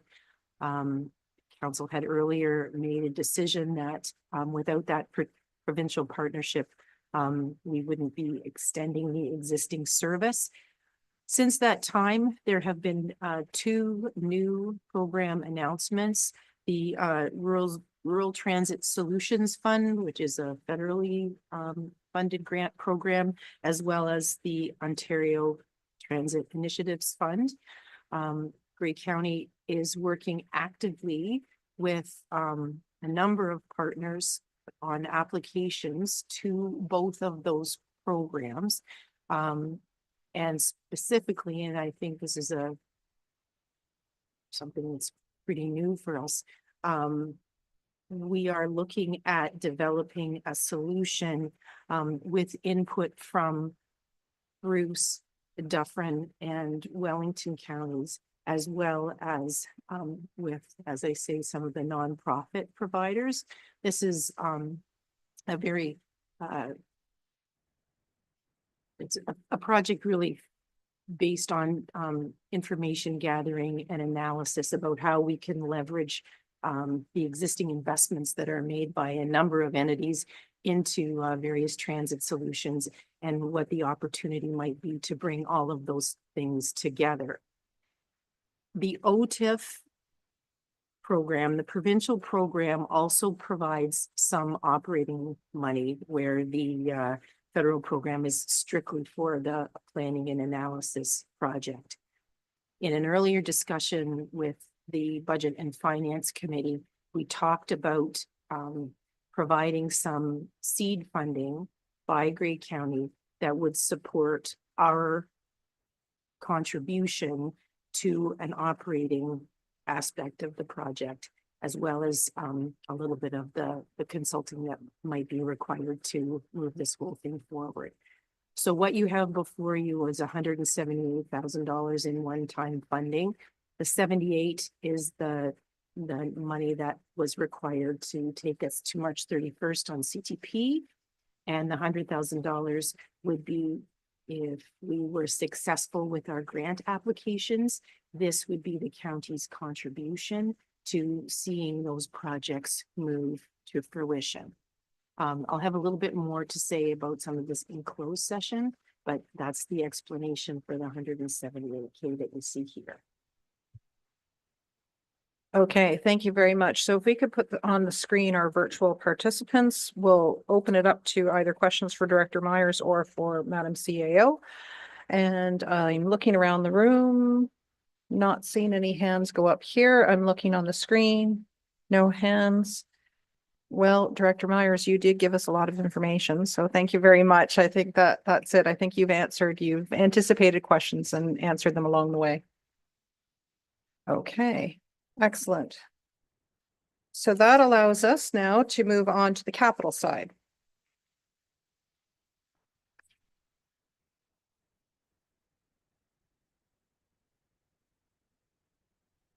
Excellent. Thank you so much. Okay, so looking at the capital portion of the budget, this requires a net requirement of $222,500, an increase of $26,600 compared to 2024. The economic development capital budget and tourism capital budget remain separate for 2025. So I just wanted to make that note. With operating, we made the merge. Capital, we left separate, but that is something that we're now looking at for 2026, just to streamline all throughout the process. So the economic development general capital for 2025 includes the following activities. We have a $6,700 transfer to reserve from the levy to update the EDTC master plan scheduled for 2028.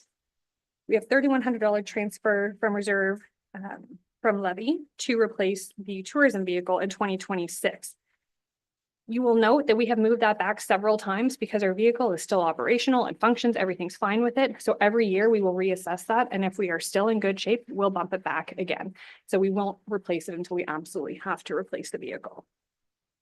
For tourism capital, the 2025 budget includes $40,000 for a website upgrade to Visit Gray's tourism website. So $25,000 of that is funded from reserve and $15,000 is funded from levy.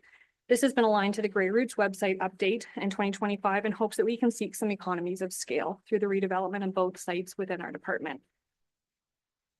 $35,600 is being funded from reserve to complete the implementation of the Cycling and Trails Master Plan sign project. So this project completes the installation of the signs on county roads, which is fully funded from reserve and no levy impact. All of the signs are purchased in 2023 through federal funding, and we have signed all of North Grey in 2024, and now we're signing South Grey proposed in 2025.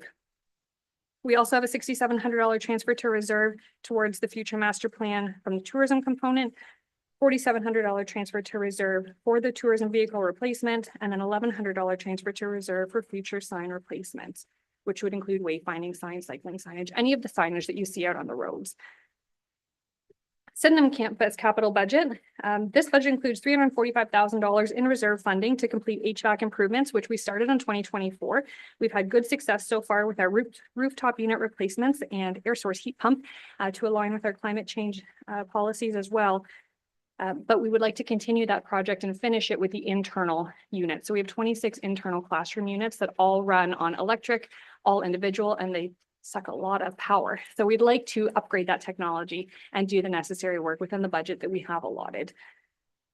We're also proposing to move up the door replacement. So these are the external doors that have not been touched. We did the main entrance door during COVID, but we have several exterior doors that are starting to fail in big weather events, which causes lots of calls to staff and a security concern for the premise. So we want to make sure that we can get this handled. And we're proposing to move it up from the 2026 capital spot where it was positioned to do that work next year. We also have an $81,900 transfer to reserve to fund future capital projects. So this is merged with the operating transfer that we're taking from tenant revenues to make sure that we have enough in the budget to be able to do all of the capital work for the next 10 years and beyond. With Grey Routes capital budget, we require a net levy total of $101,300, and that's broken down into several projects. The $1,400 transfer to reserve to replace the riding lawnmower. When we do that, we would like to move to an electric one, again, focusing on our climate change deliverables, but we are not replacing that until it is necessary. So we've also been bumping this one along and will continue to do that. So we have a $1,700 transfer to reserve for archives equipment upgrades, a $2,000 transfer for theater improvement reserve, $2,700 transfer to replace the tractor. And this is scheduled in alignment with transportation services because when they are completed with that piece of equipment, we then purchase it from them as asset replacement. $4,000 transfer to reserve for digital museum and website in the future, $11,000 transfer for front of house updates. And that includes all of the lobby space right outside the museum where the picnic tables are and the seating areas. That's all considered front of house. We have $18,500 transfer to capital improvements for Morriston Heritage Village. And then a $60,000 transfer to reserve for capital improvements to the Grey Routes main building. And as we noted with Budget and Finance Committee, in keeping with our master plan, any future builds in Morriston contribution was removed as part of the budget last year and continues to be removed this year. We also have a couple of transfers to reserve that are funded through sponsorship, and that totals $46,000. So $38,000 is being transferred to the Grey Gallery Reserve and $8,000 transferred to the General Store Reserve. The capital projects for 2025 are as follows. We've got $41,300 for theater upgrades. And as you remember from a report that we had earlier this year, that is funded due to sponsorship, which is very much appreciated from Thomas Wheeldon. $40,800 for improvements to road signage, and that is the actual sign when you're entering Grey Routes. It is falling apart and is becoming a safety hazard. It's 20 years old, so this will provide those necessary replacements. $40,000 to redo the website, enabling us to do a better job with virtual exhibits, online programs, and digital collections as we see that interest continuing to grow, enabling further digital inclusion. $36,000 towards caulking and control joints at the museum. $29,200 for carpet replacement in the theater and archives, which is also original to the building 20 years ago. And we've been pushing that one along, but we're starting to see seams lift and we don't want to have any chance of slip and fall. $20,400 for equipment upgrades in the archives, which will enable us to bring more digital components online. We're switching from a microfiche, which is what we had been budgeting for many years, to a hand scanner that allows us to scan documents and books as they come in and have a virtual copy of them. So for those really delicate items, it's really important to make that move. We have $15,000 towards the Vizigo control point of system migration, which is part of our building automation system. We are aligning with Sydenham and the admin building here, but the server that we have is not IT approved anymore. It needs to be updated in order to hold this new system. So we are going to do that work with council approval, and then $4,000 funded from reserve to complete the front of house upgrades, which we've carried forward from 2024. So this includes transforming part of the lobby into a tourism destination. Now that our other neighboring destinations no longer have that available, Grey Roots will step back in. Okay, thank you very much. So we'll just go back to visiting our online participants on the screen, and I'll look around the room if there are any questions. And we'll begin with Councillor Keaveney.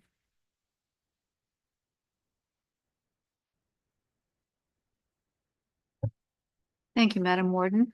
And thank you, Savannah. Always so exciting, everything that's happening in ACTF.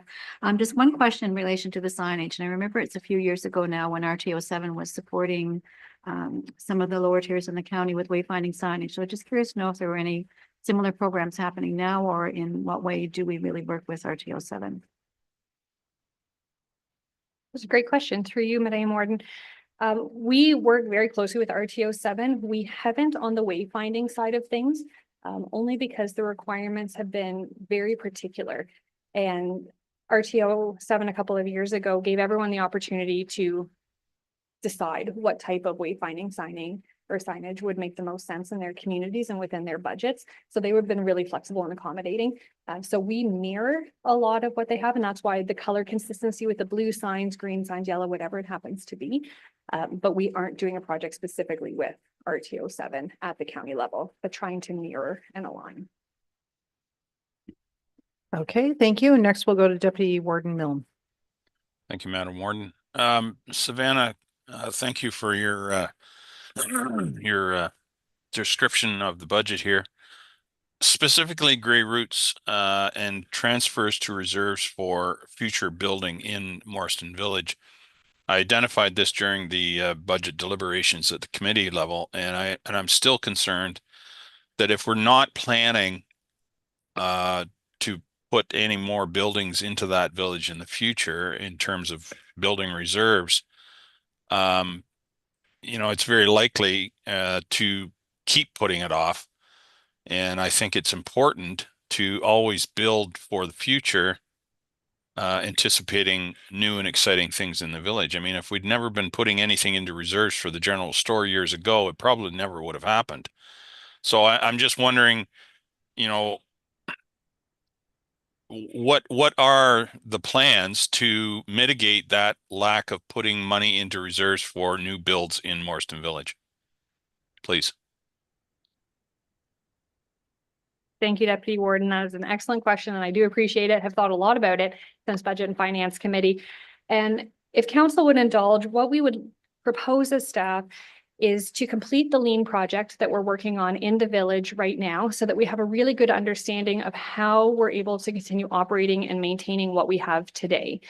And then comparing that against the plan, because there is a built out plan for all of Morriston, and to really prioritize where that might be. So if you would be okay with it, we'd like to bring back a business case for you and for council to consider. And then potentially in the 2026 budget, we could include a transfer to reserve back in after we've had time to do all of the analysis, understand where we can go based on this lean project, and put that business case together for you. As always, an excellent answer. Thank you, Savannah, very much. Thank you. And next we'll go to Councillor McQueen. Thank you, Madam Madam Warden. Just on the regards to a comment on the electric riding lawnmower. I know I've seen at a few of our conference vendors where they sell certain things to municipalities. There's more than one vendor that will sell you electric lawnmower, but it also has the programming that you don't need a rider. It'll go out and sort of like your vacuum cleaner in your house, that the zoom boom or whatever you call it, it goes around. That will also do the outside.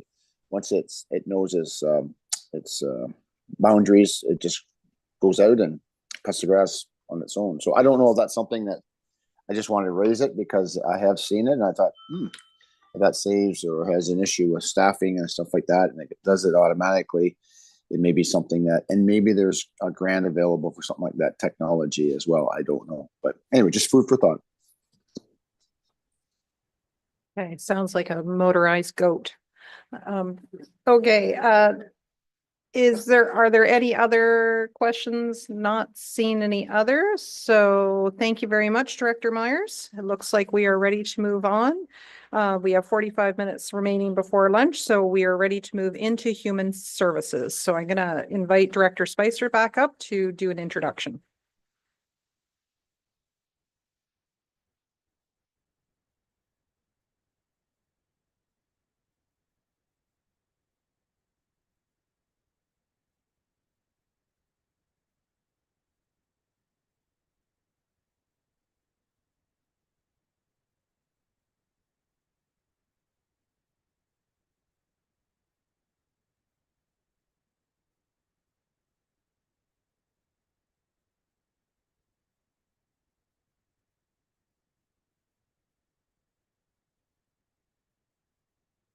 I think Jen and I must be like the Boy Scouts. I also have a plug-in one in my laptop bag just in case.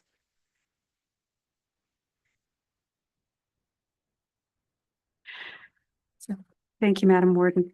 So now we'll move into the human services portion of today's budget meeting. The 2025 budget for human services, so that includes social services, children's services, housing, long-term care, and paramedic services, requires a net levy requirement total of operating capital budgets of $33,706,800 compared to $32,204,100 in 2024, an increase of $1,502,700. Included in this is an increase to the levy of $600,000 for the Rockwood Terrace redevelopment project that began construction this year. Now I'll turn it over to Anne Marie Shaw to speak to the social services budget component.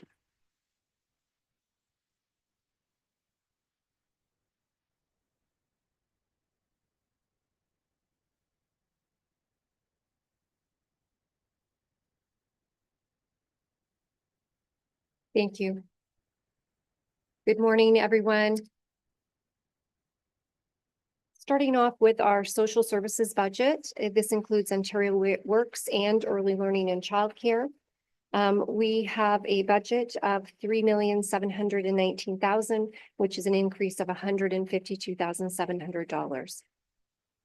Social assistance section is an increase of $1,900. Social assistance consists of the benefits and also the actual assistance that we would provide to recipients. There is an slight increase of $1,900 as a result that we still continue to see an increase in the need for funerals for our non-social assistance recipients. These are funerals that we provide for people that we provide the funding for people that are unable to. This is offset by expenditures, removal of expenditures in our seniors dentures program. Since the introduction of the Ontario Seniors Dental Care Program, we have seen a reduction and actually no applications to that program. We also include in the 2025 budget, we do an estimate on what our caseload might be for 2025. We base it on what we're seeing, and also the province also gives us an indication. We're looking at a 6.7% increase over the 2024. This seems to be a trend. Over the last few years, we have seen an increase of a minimum of about 100 cases per year. 2023, our caseload was around 1,230 people receiving Ontario Works. 2024, we're trending on looking at about 1,360. So we're assuming next year we will be around the 1,454. As per the Ministry of Children, Community and Social Services direction, there has been no increase to the social services benefits, and it will remain at $733 per month. Ontario Works, this section is an increase of $1,100 and $800, and this is the funding that we need in order to provide the services that we provide. In 2018, our funding was frozen, and the province has increased funding allocation for this year in the amount of $630,700 with a 50% cost share. These funds will go towards funds that we have already provided in previous years. We were putting more levy in than the 50-50. So that will reduce that, and it also will provide us the funding required for an additional caseworker to keep up with the increase that we are seeing in our caseload.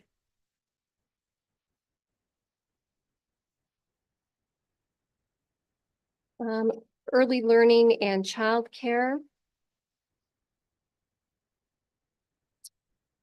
In our early learning and childcare budget, we have an allocation or assumed that we will have $1,012,000 required as our municipal cost share.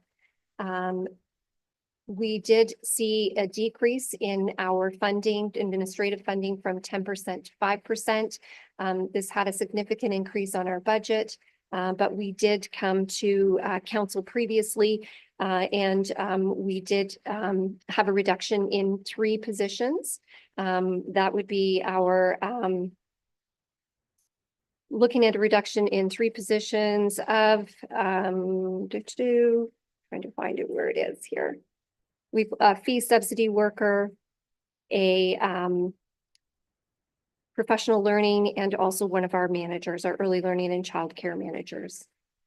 So with this reduction, we are able to continue on offering the services that we have with a slight reduction in what is provided to our childcare providers and to our families.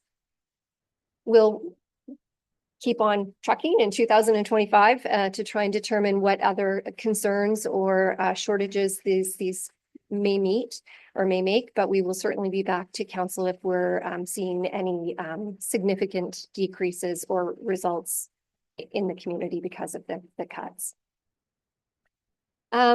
With the new cost-based system for the Canada-wide early learning and childcare, the funding approach has changed. It has created a system in which parents are seeing their fees reduced, and in 2025, the reduction will be capped at $22 a day. This is a significant decrease for most of our parents, which before this were probably paying anywhere from $45 to $60 a day for childcare. So this is certainly a good program. The funding that we receive from the province has been divided and changed into different sections. We now have an early learning and childcare section, and then we also have local priorities, and we continue to receive funding for our early on program. So in the pages that you're looking at, you'll see that there are a number of changes in trying to put it in an easy way for you to digest as we're going from a different system to another system. Looking at our CWELC, so that's again is our Canada-wide early learning and childcare. We will receive an additional $10 million in funding and we are shifting $4 million to local priorities. So this funding is what we provide to our childcare providers, so that it's that difference between what the parent is paying and what the actual fee is. So with that program, we do have an increase in $157,000 to our administration budget. Again, this is due to our decrease. We see an increase in our cost share to the Wage Enhancement Administration. And we also have an increase in our early learning and childcare planning and data analysis of $300. And this allows us to do our consulting that we do to the public, to our families, to make sure that we're providing the services that are required. With the new funding, there is a decrease in our early on by $56,600. The licensed home childcare, we provide, the county acts as a licensed home childcare agency that oversees rostered home childcare providers. And we support about 27 providers. Within that, the local priorities, we have a fee subsidy program in which we assist families with childcare expenses. So it's the difference between what their income will allow them to pay and what the expenses actually are. We have an early on program in which the county operates, one in Hanover. We provide special needs resourcing programs, providing in-classroom supports to children. We support a resource hub for early ECE students and early learning and childcare staff in Grey County. The hub is located at Sydenham campus, and also that's where the classrooms are for the ECE program. So there's been a lot of great support for students too. And they've been getting to know, the services that are available in Grey County. So hopefully we'll be able to retain some. The budget also shows an increase in administration and a decrease in the early on budget. And again, this is just due to the different funding model.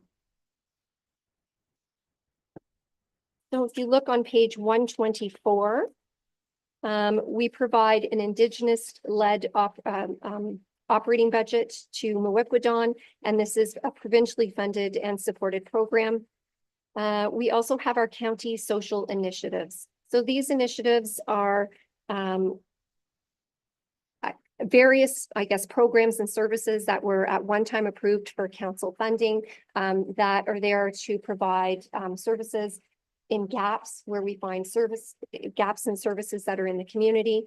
There are a number of great organizations which support children and also our more vulnerable populations. Ontario Works Capital. The capital is there for laptops and monitor replacements, and it is made through a reserve, payment to reserve. And we have our early learning and childcare capital, a budget in which we have $1.9 million for a new early on building construction in Hanover. The project will be funded from reserves, and the proceeds from the sales of the building of the early on existing building in 2026 will be transferred to reserves. And that is also hopefully moving forward in 2025. Okay, thank you. So we'll pause here for questions, and we'll look to the screen. I'm going to look around the room. We're going to begin with Councillor Mackey.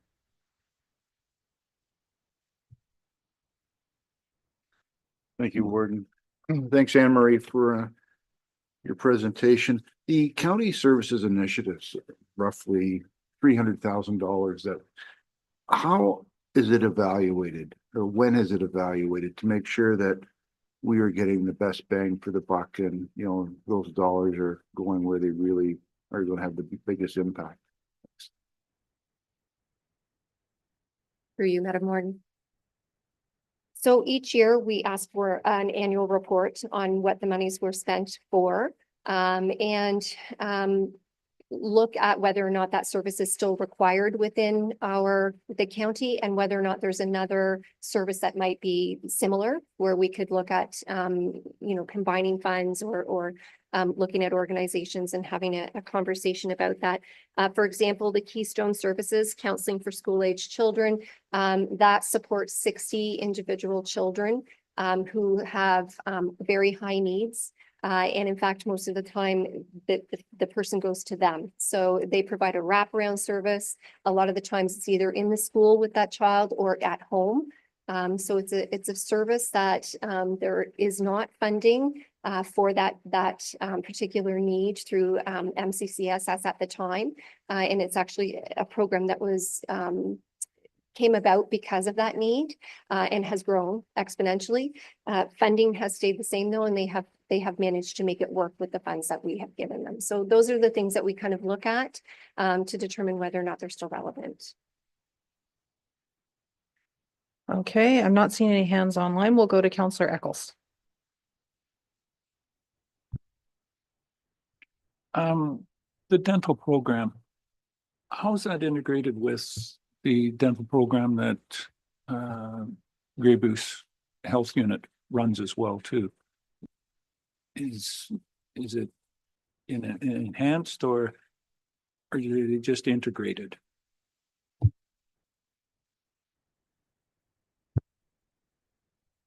Through you, Madam Warden. The program was, the one through Grey Goose Health Services was for children. This one was specifically for seniors and dentures, but I would assume both programs are probably now becoming non-existent because of the new system through the Ontario government or through the province. So, but they weren't integrated because they were serving two different populations. Okay, so I'm not seeing any further hands in the room or on the screen. So Director Shaw, I think we can carry on with housing.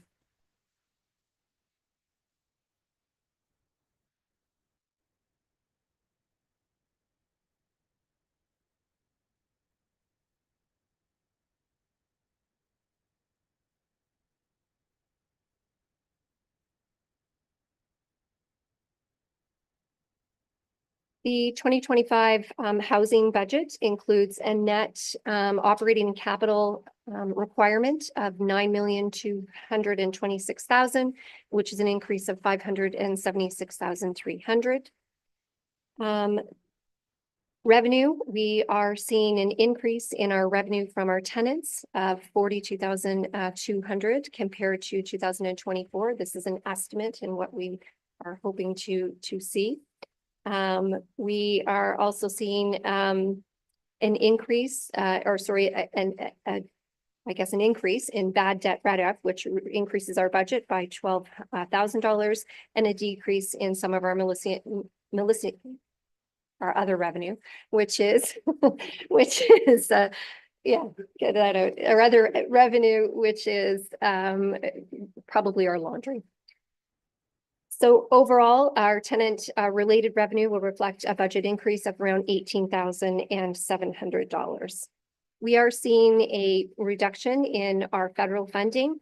As our debentures fall off, then so does our federal funding, but unfortunately they never seem to happen at the same time. So this year we're seeing a decrease, but we actually had a savings of debentures of about $352,000. Most of those matured in 2024. We did see this inequity happening, and so we did use about $60,000 in our 2024 budget in order to prevent the spike. So we will be putting that money back into our reserves. Operating expenditures, we have seen an increase in our salaries and benefits. We have 32 staff that are looking at our administration, our tenant services, our building custodians, in our in-house repairs and maintenance teams. We are seeing an increase of $174,000 in various maintenance accounts on other costs and frequency of repairs. So for instance, our costs are going up when it comes to having a contractor come in, and sometimes because our buildings are aging, we're seeing those an increase in the times for calling. Our insurance premiums, we saw a significant increase in 2024 November it starts. So for next year and this end of this year, our insurance premiums went up significantly due to the market and also due to the fact that we are trying to make sure that we have enough funds to cover what the actual cost of replacement is now. So we are seeing an $84,000 increase for insurance. Our hydro, natural gas, and water, an increase of about $74,000 estimated. And again, we're looking at an average of what we're seeing over the last 3 years. We are setting up a transfer to reserve to reduce the liability of our insurance deductible. Our deductible is $100,000. So when we have a fire like we had this summer, we don't have funds to put towards that. So it comes out of our regular reserve, or it comes out of, or puts us into a deficit. So this reserve will allow us to have some funds to put towards that. We also have increased the security in our buildings by $12,000, and we have a slight increase for interfunctional information system charges. These are being offset by the decrease in debenture payments that I mentioned earlier. We also have a $40,000 decrease in our property tax expense due to the multi-residential tax rate. And we also have an increase in admin fees in our provincial programs. 14th Street, we did receive funding for support services to a 24-hour level. CMHA is providing this service, and that happened in September of 2024. We recently had 5 graduates from the program that have gone on to live in either our housing, private housing, or with CMHA. All 5 of these people were experiencing chronic homelessness. Our revenues are also changing for rent subs. We used to use a rent supplement through one of our provincial programs, and now that program, we have not received the guidelines yet, but we did receive notice from the province that the funds will be directed, or want them to be directed, towards new builds. So we are putting in $40,000 from our other funding in order to make up for that. Nonprofit housing. We have 9 nonprofit housing providers that we support throughout Grey County. They provide up 550 plus units of market and rent geared to income housing. We are seeing an increase in 36,700. And this is just due to and determined by provincial indices. So the province provides us here's how much we are seeing an increase for insurance. Their averages that they use for across the province, and their funding then is reflected with those increases. Provincially funded programs, these are all 100% funded by the province. We have a number of programs. The Canada-Ontario Housing Benefit. This provides a subsidy directly to residents who are eligible to be on the housing services or housing wait list. We have a Canada-Ontario Community Housing Initiative. This provides provincial funding that looks at rent supplements, new constructions, renovations, provides a menu of services for ourselves and for our nonprofits. We have our Ontario Priorities Housing Initiative. Again, another separate fund looking at new builds, renovations, and rent supplements. We have Indigenous Housing Support Benefit, which we work with our friends at Mwikwadon, and they provide rent supplements. We have our Homelessness Prevention Program, in which we receive $3,282,000. This program provides supports for all of our emergency housing services, our hostel funding, our rent supplements, that provides case management support and sustainable housing benefits. We do not have any funding amounts or allocations from the province for the 2025 budget, so we based this on what we were receiving for 2024.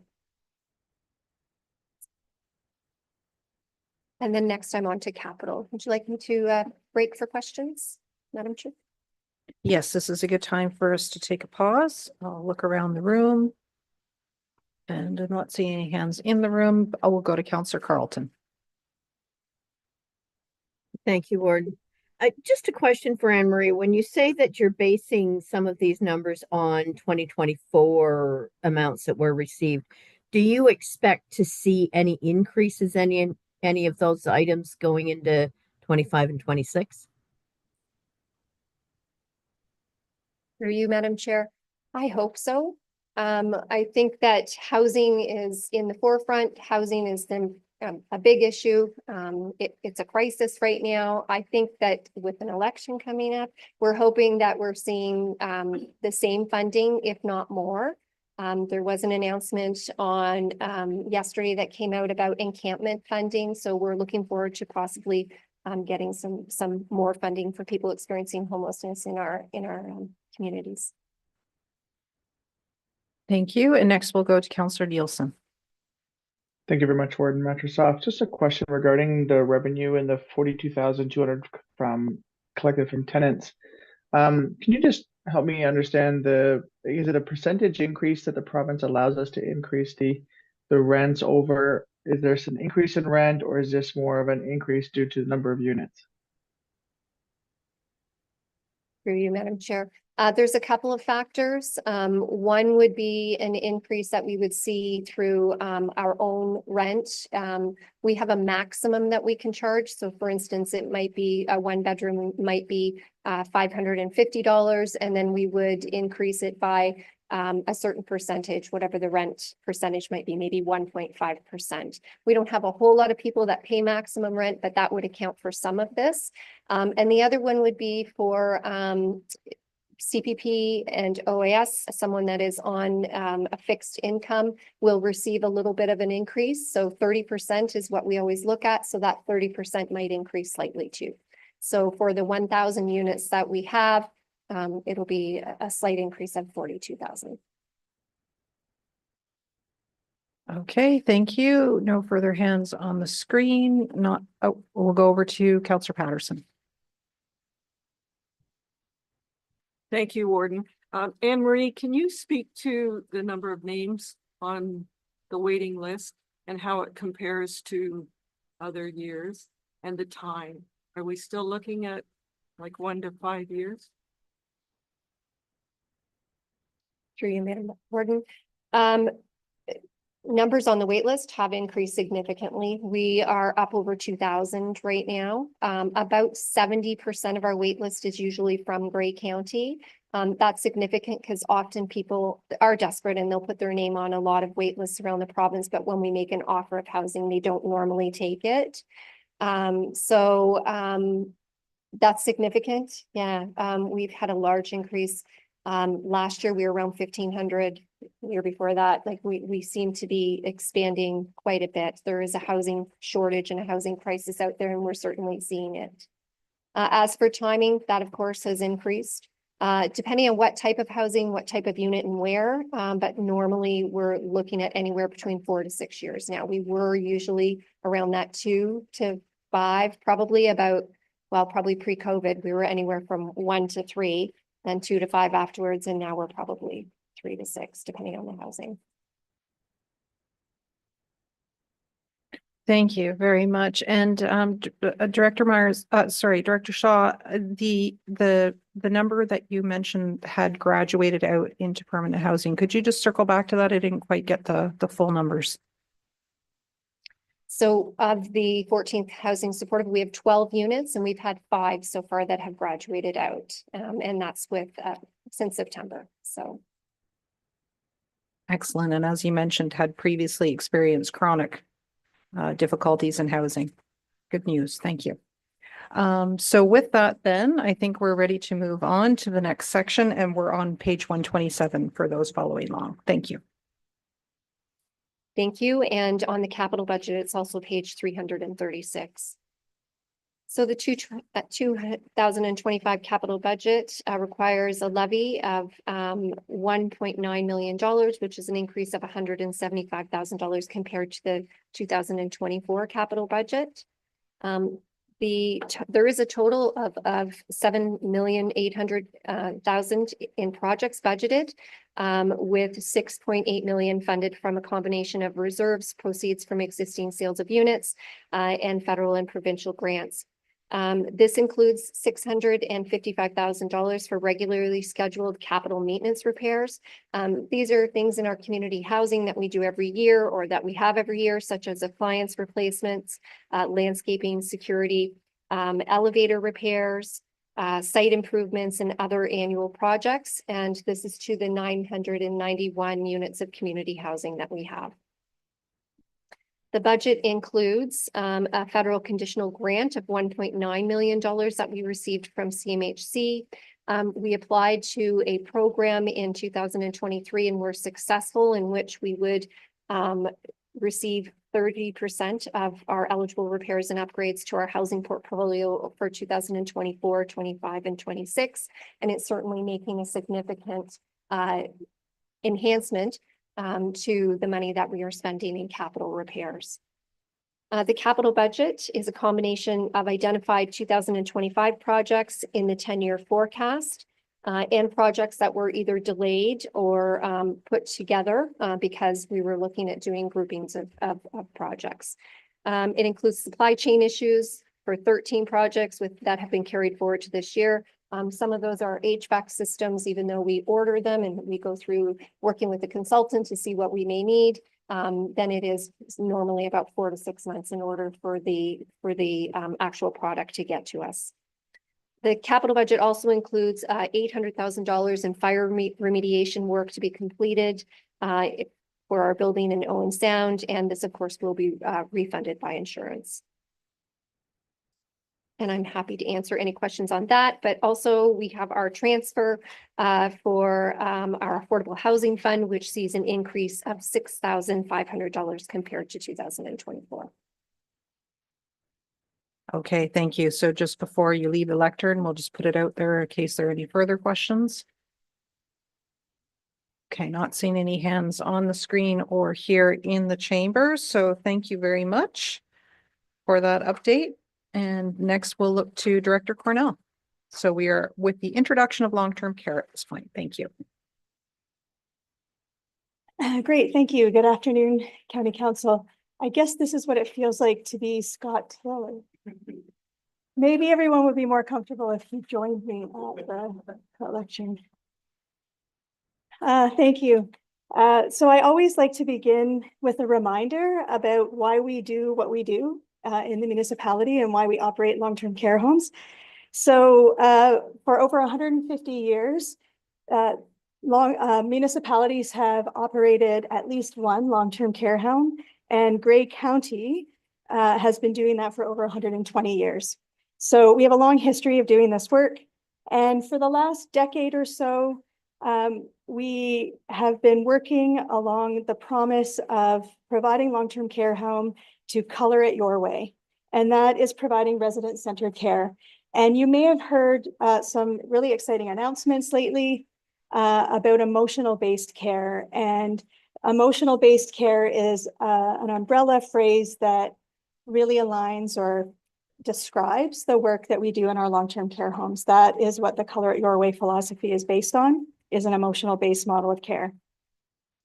It's resident-centered care. We support each resident with their unique care needs for both their physical and emotional well-being. This care and support is provided by our team members in each of the homes. And this proposed budget supports this promise in a number of ways. It's an investment in staff recruitment and retention, a focus on nutrition and meal service, as well as ensuring the building and maintenance upkeep of all of our 3 sites. The Long-Term Care Committee of Management is responsible to oversee the budgets for Grey Gables, Lee Manor, and Rockwood Terrace. And the committee had an opportunity to review the proposed budget on November 12th of last month. And it was also discussed at the Budget and Finance Committee on November 25th. This budget was developed through the collaborative efforts of Grey County Finance and long-term care staff, which is a one-sentence way of describing about 5-day-long budget labs starting about July. It's a complex and lengthy process to make sure that we're getting it right. I just want to make a quick note about revenue or funding. Funding for long-term care comes from 3 main areas. It comes from provincial funding, receipts from residents, and from Grey County levy. On average, for the 3 long-term care homes, the majority of that funding or revenue is received from provincial funding at 65.25%. The receipts from residents accounts for 16%, and the remaining 18.75% is funded by the county levy. This proposed budget is the first budget in a very long time where we can share that a significant investment has been made by the province in providing care and service for the residents in our long-term care homes. Based on,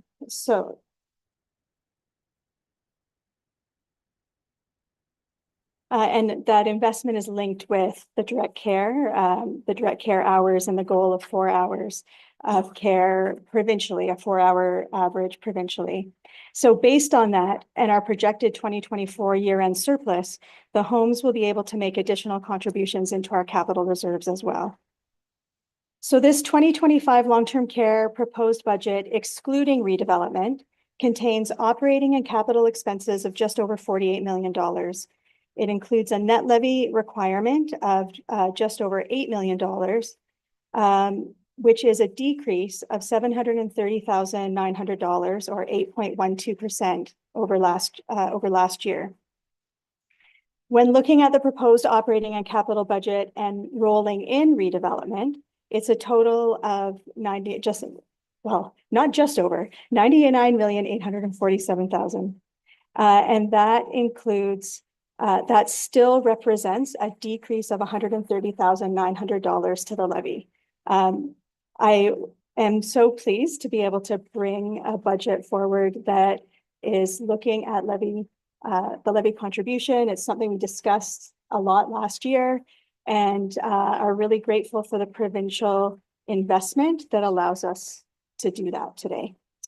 And now I'm going to pass it over to Marcus, our long-term care finance manager, to go over a high-level review and some of the details that make up our very complex budget in long-term care.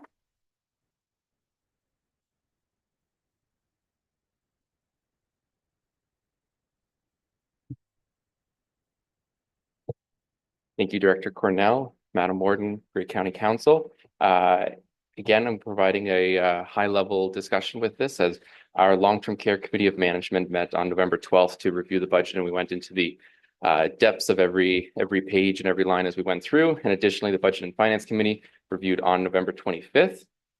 This budget, as the SPARC knows, is the highest part, is largely a revenue-driven budget, as that our expenses continued and increased along the predictability and along the trends that we're seeing across the county as a whole. We're seeing with agreed upon collective agreements, we're seeing those increases that come from those COLAs. We're seeing some contracts that have expired and then renewed with their inflationary increases. Largely, again, our expenses advanced along the predictable. But with revenue, we're seeing some quite significant changes. So getting into the areas, starting off with the level of care-based funding. Last year in 2024, we received an unexpected increase of 6.6% increase across all the level of care funding increases. That is a lot more than what we've traditionally budgeted, and we've always budgeted 1.5% because that's been the increase that we have seen over numerous years. Budgeting for 2025 and 2026, we budget again 1.5% because we cannot assume that that blip is the new standard. Of course, once we get the latest one, we'll see if we need to change anything going on a as needed for basis. Coming into case mix index, this is the funding that is related to our level of acuity and comorbidities that we have. So the care that takes with our residents. This again is a grading scale as to wherever we sit on our acuity against all other homes in the province is depending on how big of a slice of the funding you'll receive. Best analogy with that is that it is the same slice of pie, or it is the same size of a pie, but your slice depends on basically how hungry you are compared to everybody else. What we saw in 2024 was that based on the calculations that we had at our hand, we believed that our case mix index, we were going to receive less funding. We then received more funding than what happened with that one. What happens with that again is that there is, with case mix index and with direct care, which I'll get to, there's an unknown variable that we don't have the access to, and that is how many beds and how many homes are online in the province. That number is kept guarded by the province itself. So we work with the numbers that we have. We work with Advantage, our advocacy group, where we're able to gauge and rate ourselves amongst all the not-for-profit and municipal homes. There's still the big question of when there is them saying, well, this home closed, or this one was supposed to open but is deferred, those sort of things we don't know. And basically what this is indicating is that last year not as many homes were online as planned, which means then we got a larger slice of it. Resident co-payment increases as at a standard rate. So this is a rate that the province provides us for both our basic, semi-private and private levels. Those rates and those fundings. So the basic immediately impacts every resident. So that increase immediately goes on to their next month's bill when released in July. For the remainder, though, if you are in semi-private or private, you are at the rate based on when you moved into the home. So we see these increases start to gradually see into our budget and into our actuals just based on when people move into the homes and move in since July of 2024 onward. We'll now see those rate increases. But of course, there's a big mix of those who are in the 2024 rates, even some far as back as 2002. So we have a wide range that way. Salaries and benefits, of course, like many departments across the county, is our largest expenditure at 84%. We did complete a labor negotiations between Lee Manor OPSU and Grey Gable OPSU, and we have our owner agreement going to arbitration for next year, and we will be working through our Unifor with Rockwood Terrace in 2025. Additionally, across, like mentioned, across the rest of the county, we do see a non-union salary review, which happened last year with the 5-step grid. In 2025, we see that all those who are at the top from the previous grid moving up one more step. 2026 is quite a bit of a lesser step, as we have a lot of senior staff on our non-union who then wouldn't have a step up going forward from that. And of course, the largest one that was the largest impact, and this one we want to provide a bit more context and explanation, is around the long-term care staffing increase, or our direct care. As you would remember from last year, in 2024, we were provided a range to say that your direct care funding will range from $1,304 per bed per month to $1,753. They did not provide us any context as to saying where we would end up on the grid, because again, they said it depends on how many long-term care homes there are, how many beds are coming online, all those sort of variables. So out of abundance of precaution from last year, we budgeted at the $1,304, which resulted in our larger levy increase in the previous year. What we then received this year in 2024 as an actual, we received, so the range was 1,304 to 1,753, but we received 1,822 above the range that was even provided. Again, we've now taken into account and are applying those funds, but they've provided us a new range for the next year of 2025 to 2026 to the provincial fiscal year. And that range is $1,673.55 to $1,721.49. Based on how our performance and where we've been sitting at being at the top tier on many of our funding allotments, we've budgeted $1,721.49.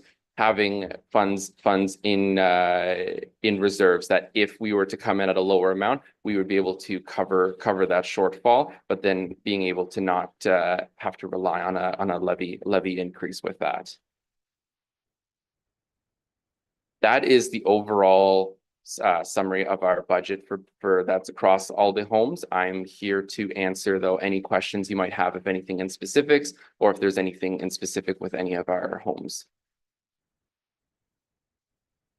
Okay, thank you. We'll just get the participants back on the screen at this point, and looking around the chamber, not seeing any hands, and looking on the screen, not seeing any hands. Okay. Oh, no, I think that's the cursor. Yeah. He's doing jazz hands. Okay, so I don't see any questions for you. Thank you very much for that portion. And are you going to continue to speak through the other pages, or is this the conclusion of your section?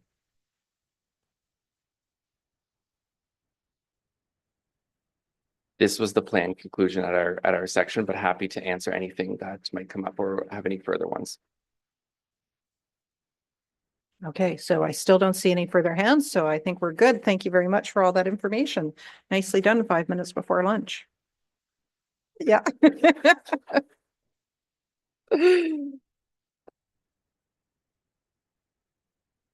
Okay. Now, Director Spicer, you're next up to discuss redevelopment. with 5 minutes. Do you want to, there you go. Gonna show us how it's done. Thank you.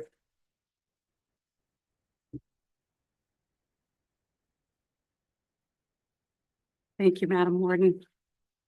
I don't know that I've ever been the holdup between lunch, maybe on a budget day. So the draft budget for redevelopment recommends a $600,000 levy increase. This is required to assist in funding the cost of the construction loan interest that will be paid to Infrastructure Ontario beginning in 2025. So construction fund subsidy of $10,368,000 was received in August this year.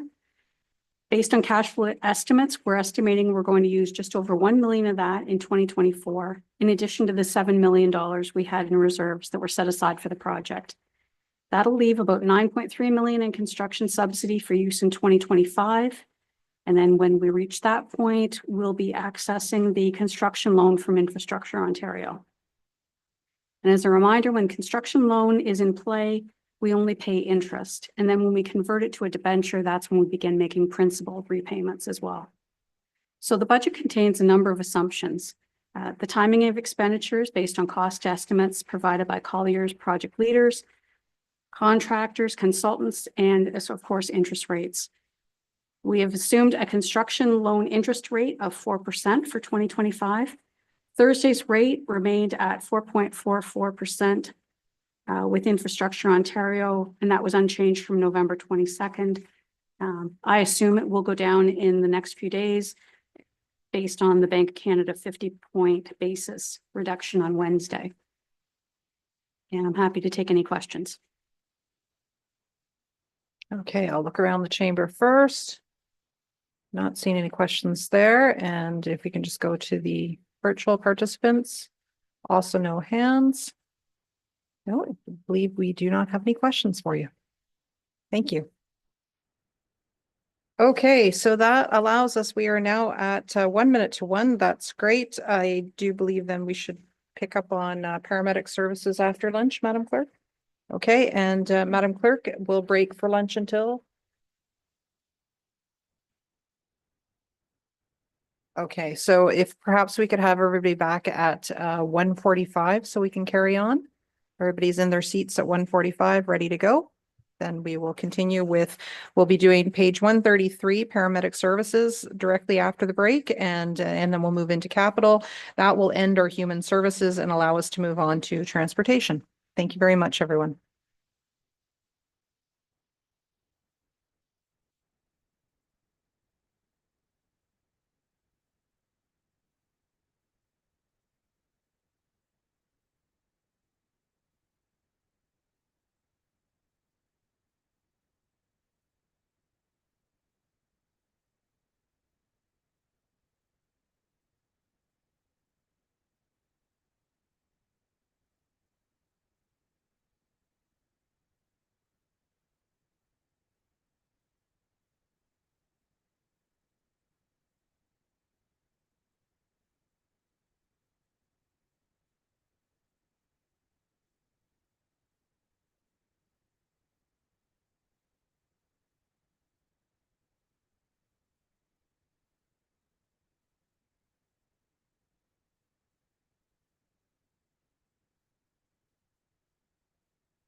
Okay, welcome back, County Council, and welcome to those who are online and those who are here in the chamber. We are ready to continue on with the page-by-page analysis and update from staff members. So with this, we are going to I'm going to call up Director McNabb to begin with the paramedic services beginning on page 133.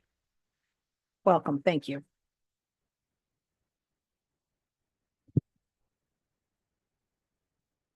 Good afternoon, Council, Warden Microsoft. First off, I'd like to say thank you to Kim and Mary Lou and Garrett for preparing this budget along with me. So paramedic services, the budget includes the net department requirement, total operating capital of $9,934,600 compared to $9,030,000 in 2024, which is an increase of $904,600 or approximately a 10.02% increase. The 2025 operating budget reflects a $903,300 increase as compared to 2024. The Ministry of Health provides current year funding based upon a 50% of the previous year's operating budget adjusted for public sector accounting board eligible expenditures, but there is no inflationary increase. That mid-year increase stopped in 2019.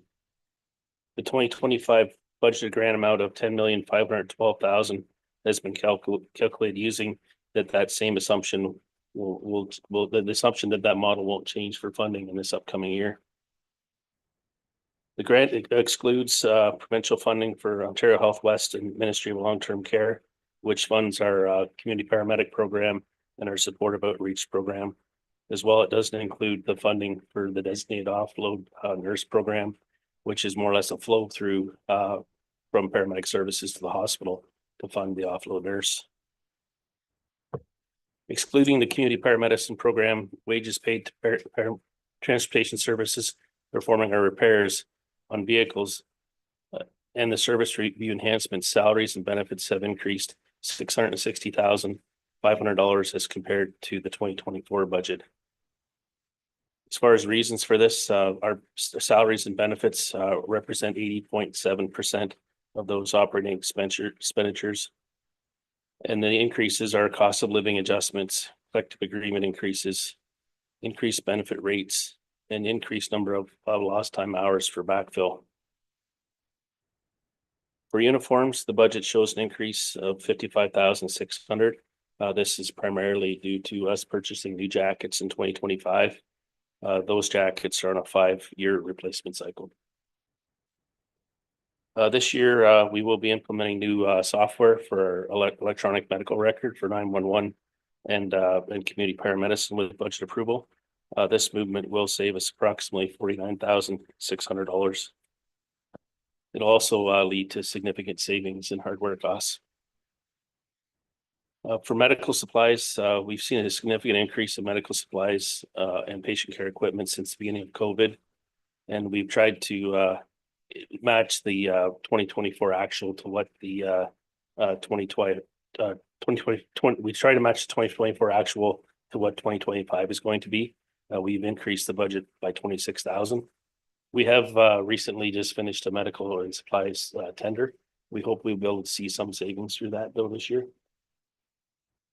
Also, we're outfitting 2 new ambulances. The 2025 budget for patient care equipment was increased by $52,300, and $30,000 of this relates to outfitting the new ambulance with new equipment. Where we do move between one vehicle to another, where we replace our fleet, that when we get to 6 years, we move the majority of that equipment over. But when we add vehicles to the fleet, we pretty much have to start from scratch with putting this equipment in. As far as our comprehensive deployment review and enhancements, in 2022, we completed a comprehensive deployment review. That review saw us a predicted call increase of 68% over the next 10 years, roughly 5.8% per year. And to match that need and demand, ORH, the consultant company that did the review, recommended a 40% increase in resources over that time. Last year, during the budget process, we reduced that plan slightly, but we continued on that in that plan to have 6 12-hour shifts, 7 days a week. and a weekend up staff, as well as an additional 7 ambulances over the next 10 years. Part of that plan, though, didn't include the plan of where we park all these vehicles when we add them to these bases, and being able to park our spares in a place where they be protected from heat and cold. So part of the plan that we incorporated, instead of building onto places that may be difficult or not possible to build onto, we looked to try to further enhance our response times in rural areas. So we added bases in Ayton, Beaversham, Cobble Beach, and Thornbury to the plan. So that helps us accomplish our parking issues, but it also helps us be able to spread out our response times to our more rural areas. So as far as the annual funding for this, for the comprehensive deployment review, it's estimated that it's $410,000 yearly for the next 10 years. Last year we budgeted $372,500, but this increase is some changes in assumptions that we've seen since the time of enhancement. Our commitment is to look at this plan as we move forward. When ORH did the plan, they recommended 252 hours of staffing, which is roughly 3 12-hour cars in 2022. So this year in 2024, we added 2, and then next year we're adding the 1. So that gets us, to a point where we've added 3 12-hour cars, gets us some time to look and evaluate what the response times look like in 24 and 25. In 2026, there are no enhancements as far as staffing goes. There is a base in Ayton if it gets approved, but it'll give us that time for these first 3 12-hour cars to see what type of difference it's made on our response time. With our modeling tool now, we can continue to put call volumes in and staffing and see what it looks like going forward. So we look forward to be able to do that. So this year in 2025 with budget approval, there is a 12-hour car going to Feversham, which will require 4 full-time paramedics. The enhancement also calls for scheduling assistance. This will give us the ability for 7-day-a-week scheduling, where the supervisor will not have to be in the office filling shifts on a busy day. They'll be able to be out on the road supporting the crews. As well, this is to continue on with our duty supervisor that was in the budget last year, but it'll continue on into 2025 and going forward. Also in this is also the capital cost for our Feversham base and also the completion of the Durham base. In 2025, these costs totaled $1,236,600 with $410,000 funded from levy. An increased grant resulting from the 2024 enhancements and borrowing from reserves smoothed the cost over the 11-year period. So working with finance as opposed to having huge fluctuations in our budget each year, we've come up with this consistent plan to have a consistent number yearly to move this forward, as opposed to seeing large increases one year and then no increases the next. For our community paramedic programs, community paramedicine and community paramedic for long-term care have been combined into one budget. We have funding from 2 different streams. One is from Ontario Health West and one from Ministry of Long-Term Care. So what we do is we use the funds from Ontario Health West now to fund our SOS program, and anything left over of that we move over into the community paramedic long-term care and to fund our home visit program. The 2025 budget includes $1,270,000 of funding from the Ministry of Long-Term Care and $90,200 from funding from Ontario Health West, totaling $1,300,200 for provincial grant. The total budget expenditures for this program are $1,532,600, leaving $172,400 to be funded from the Grey County levy. What's more or less happened before, SOS was funded through the Grey County cannabis relief and safe restart funds. Instead of that now, those funds are being funded. It's actually being moved, and part of it's funded from the SOS program is not funded. It's all funded now from the OH funding, and this community paramedic program is partial of that now. Is $172,000 from the Grey County levy. The community paramedic program has 3 community paramedics working 7 days a week. And they support roughly 550 patients in the home visit program and about 70 patients in our clinic. The supportive outreach program is a program that works in the community as a nurse practitioner, community paramedic, 2 mental health counselors, and a social navigator. That program costs $674,700 and operates 4 days a week. It works with members of our community that are homeless or precariously housed, that have mental health and addictions. Roughly at any given time, they support about 100 patients in the community, 100 clients. For our peer support program, Grey County is included in the Grey County paramedics are included in the Supporting Ontario First Act. This is where the county is required to have programs in place to support first responders that potentially could suffer from PTSD. We want to have programs in place to support them to prevent PTSD, or if they develop PTSD, to support them in their journey. The 2025 budget builds on the program that we established in 2018, and it includes training for staff, a family day event, staff time for peer support training. It has we also have oversight from a clinical psychologist of our peer support team and the care that they offer. And also in this year, there's enhanced training for our peer support team to move their training ahead. The public access defibrillation program, the proposed budget is $25,500, which is an increase of $2,900. This is due to increase in cost of supplies. We have 196 public access defibs in the county. We went to this program probably 3 or 4 years ago to have better assurance that the machines are ready to operate if they're needed. So we have a way of tracking those machines as far as batteries and pad replacement to ensure that they're ready to operate if they're needed. The dedicated offload nursing program includes a payment to Bright Shores of $54,600. Again, this is just a flow through. It's something that's new to the county in the last couple of years. This allows paramedics, when they come into the hospital, to have the patients offloaded into a waiting stretcher and have a nurse to care for that patient to get the ambulances back on the road. As far as transfers to reserve, the 2025 operating budget includes the annual transfer to reserve of $1,272,900. $538,500 is to fund new capital purchases required for enhancements. That'd be mostly around vehicles and equipment.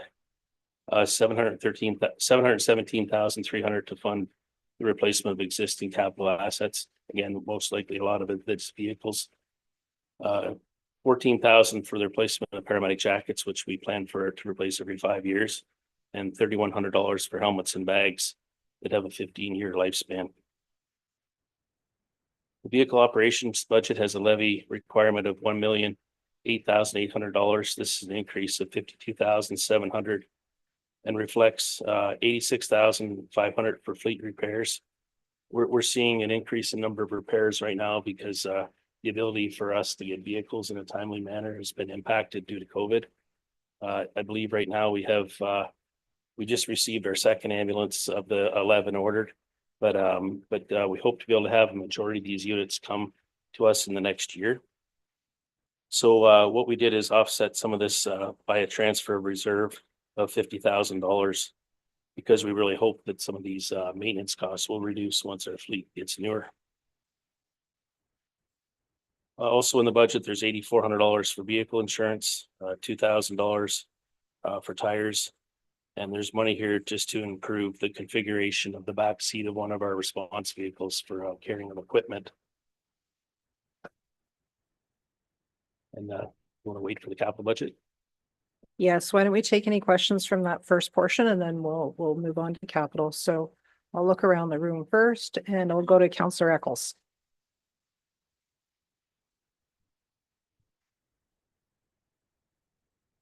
As we continue as paramedics continue to deliver door-to-door health service, whether it's through SOS and a number of the other programs that we have out there.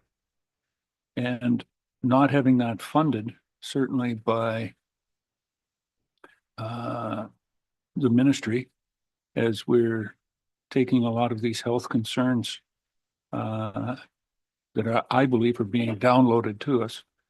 And the other factor of having at least 1, 2 of the hospitals that we deal with, their emergency room closures on a semi-regular basis, unscheduled semi-regular basis, apparently, and the effects that that's having.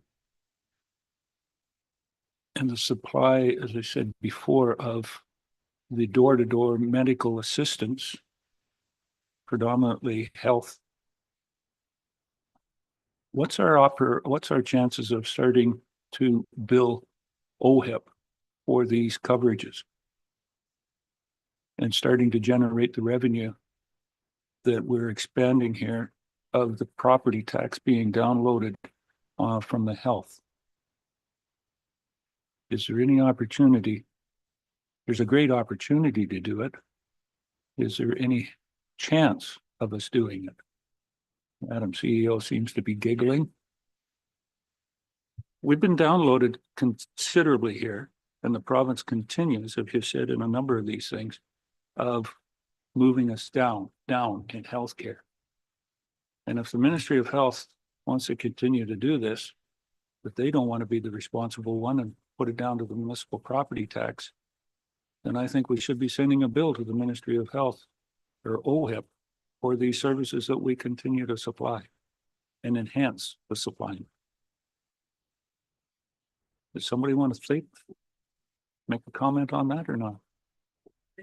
Yeah, through you, Mr. Warden, thank you for the question. I think the situation as you describe it, Councillor Eccles, is one that's shared across all of the municipalities in Ontario, as you know.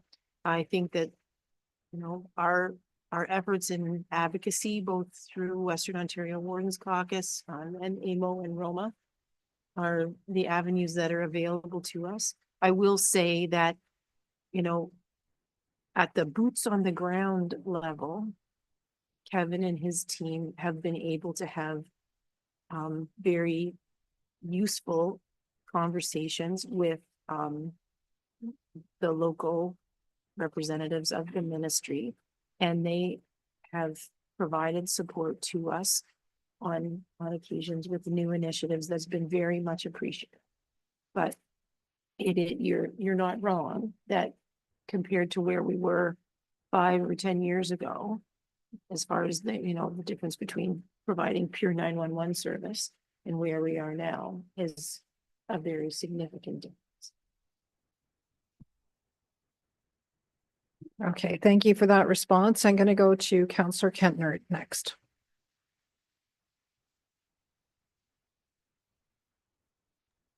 Thank you, Warden Matrosas, and through you a question. I just wonder if you could tell us something about the recovery from the ambulances that we are finished with, that we replace. Who actually purchases these ambulances from us?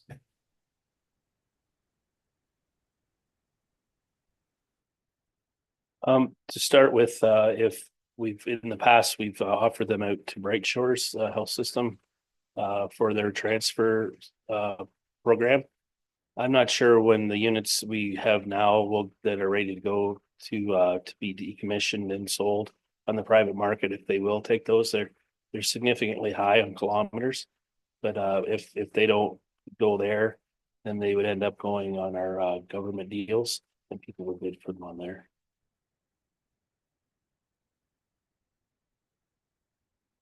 Okay, thank you. Was there a follow-up, Councillor Kentner? Yes, I did have a follow-up on that. So we take the specialized treatments that we've given each one out and put it in a new unit. Is that the idea? yes, wherever we can take and move the equipment over to the next unit, that is moved over. In the past with Bright Shores, we have sold them with our power load and power stretcher because it really goes with the use of that unit. And if it's because we use stretchers for 10 years and we use power loads for 2 cycles of 6, so a total of 12 years. If they were to need a power load in that unit, they would pay the difference between like 50% more or less of that next 6 years we'd have to do to buy a new one. That's what's happened in the past. Okay, I see a thank you from Councillor Kentner. I don't see any further hands online. Looking around the room, no further questions. I think we're ready to move on to the capital portion. Thank you. The 2025 capital budget has a levy impact totaling $198,600, an increase of $1,300 from 2024. The budget includes the completion of the construction of the new Durham base. And if anybody's drove through Durham lately, you'll see that the foundation walls are up and they are backfilling it now. And the plan is to have that base available in mid-June of 2025. It also includes the land acquisition and design of the construction of the new Feversham base. The debenture for the Durham base will begin in 2025, and a portion of that repayment will be offset by development charges. The Feversham debenture is expected to begin in 2026. Vehicle and equipment purchases are funded through the equipment reserve. The capital purchases for 2025 for the existing fleet are as follows. 8 ambulances, 4 from the 2024 budget, which have been moved ahead, and 4 from the 2025 budget replacement cycle. Currently, we have a fleet of 17 ambulances on a 6-year replacement cycle. Now, these ambulances normally go around 300,000 kilometers, but there'll be a lot of these that are up over 400,000 or close to 400,000 right now. And that's really just because of this supply demand and us not being able to get them. Also includes the purchase of 3 power load stretchers and 44 iPads and 22 iPad mounts. We're moving to a new CADLink program that's supplied by the Ministry of Health. This is actually a free program that we don't have to pay for, which is a benefit. And it also is using significantly less costing hardware. We're moving to iPads away from expensive Panasonic textbook computers, as well going away from docks that generally break and are very expensive to repair. And also the new platform that we will be going to with approval moves to those iPads as well. Again, hopefully reducing our repair and capital costs around that. As far as the service enhancement, it includes 2 ambulances, one that we've ordered already and one that we'll order early in 2025. Another power stretcher, 2 iPads, 2 cardiac monitors, 2 AVL, 2 track stair chairs, and 2 mechanical CPR devices. Again, normally this equipment would be moved from one ambulance to the other, but because these are additions to the fleet, because of additional cars, we have to outfit those vehicles. This is back to Councillor Kentner's question. Transfers from reserve are offset from proceeds from the disposition. And this will include the sale of 8 ambulances, as well as we'll be selling 3 power stretchers. The 2025 capital budget includes annual transfers to reserve of $157,900 for the following: $33,500 to building repairs and maintenance, and $124,400 to fund funding replacement of existing capital assets that have completed their life cycle.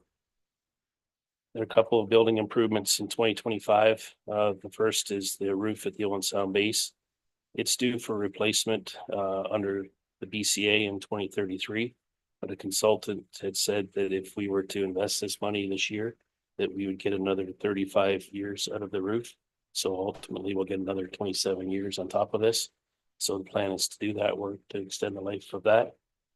And it's just time at the Owen Sound base. It's 20 years now to replace the VCT tile. And the base, it's discoloring and it's tough to keep wax now. So we'll be replacing that. Capital. Okay, thank you. So I'll put it out for any council questions. Not seeing any here in the room. do not see any hands going up on screen. So I think that concludes your portion. Thank you very much, Director McNabb. All right, so with that, then we have one more major portion to look through before we wrap things up at the very end. So we'll call up Director Hoy to do an introduction, and we're going to begin with transportation. Oh, sorry. I see Director Spicer coming up. Sorry, you're going to walk us through the next portion.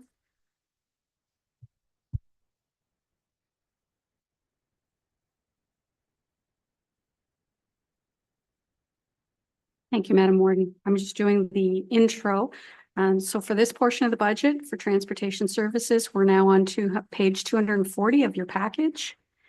So the 2025 transportation services departmental budgets include a net departmental requirement operating and capital combined of $24,973,000 compared to $23,919,600 in 2024, which is an increase of $1,053,400. And as mentioned previously, the 2025 budget and the 2026 projection does not reflect any increase in the levy or adjustments to the county road network from the work that was done at the Urban and Road Exchange Task Force recommendations based on Committee of the Whole meeting on October 10th. And now I'll turn it over to Pat.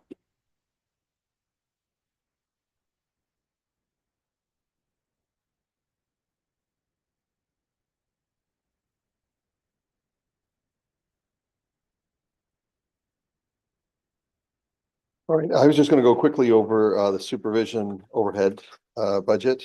So on page 241, and then our other staff is going to do the other areas. And just to kind of, it was mentioned in some other departments. So moving to Dayforce, you'll find our budget, if you're kind of looking for that number that took a bit of a jump or a drop, it's pretty hard to decipher because there's a lot of big wild swings, and that with our city works, a lot of a person's time would be split between multiple budgets. Now everyone's kind of in one budget. So that results in the supervision overhead administrative budget specifically of a decrease of 233,000 just because people got, there was part of a person's time in there that's not there now. But the notable changes on the budget, I'm on page 241 just of the package, and then we'll go back to the other page when Sean comes up. The notable budget changes would be the increase in professional fees for software. So that is about our asset optimizer software. So basically, you're getting to the point where you have a full life cycle for every asset you have. So maybe if we're following ex-warden McKinley's wish of a 50-year bridge and road plan, that is ultimately what that software will end up doing. So, but again, it takes an expert in the program. We've kind of been plugging away at it, but it takes a lot of maybe delegated time. So with the help of IT, we were putting some money in the budget this year to kind of get that thing filled and start building out a more prescriptive plan on what we want to do with all our assets, just to give more information for council, where it'd be easier to do a scenario that if the budget was increased by $1 million, this is what it would result in your payment condition indexes and things like that. And the other item added this year is to performing a regional transportation assessment, funding from development charges, but of course it's still, it's still not cheap. And as we've said many times, you think, well, why are you studying a regional transportation when, it really is, the majority of the traffic is on the MTO roads. But it's kind of coming from a long history of what we've done. I look at all the advocating we did for the Alvanley roundabout back in the day. Probably if we hadn't had such a prominent role in going to the province and even paying for some of the design, maybe that job wouldn't have fit in their queue. So that kind of where that job is coming from. So that's kind of my summary of the supervision overhead and administrative budget. And if there's no questions, or we could bring John up to talk about the operations budget. Okay, so I'll just ask then if there are any questions for that introduction from Director Hoy. I think we'll probably want to hear the rest of your department report, and then we'll look for questions. So thank you.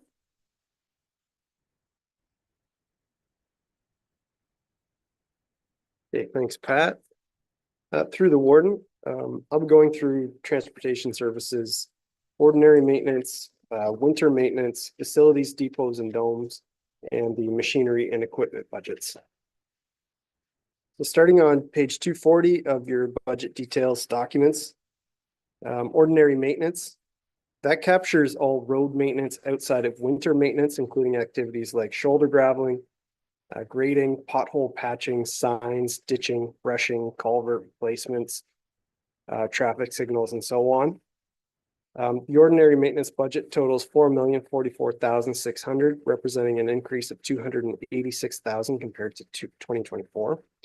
However, as Pat noted, that number is deceiving because approximately 180,000 of that is driven by the new way of tracking salaries due to Dayforce implementation. So the remaining 106-ish thousand of that is largely driven by increasing preventative maintenance of traffic signals and inflationary pressure for materials, as well as contract services such as catch basin cleaning, pavement marking, crack filling, culvert lining, and so on.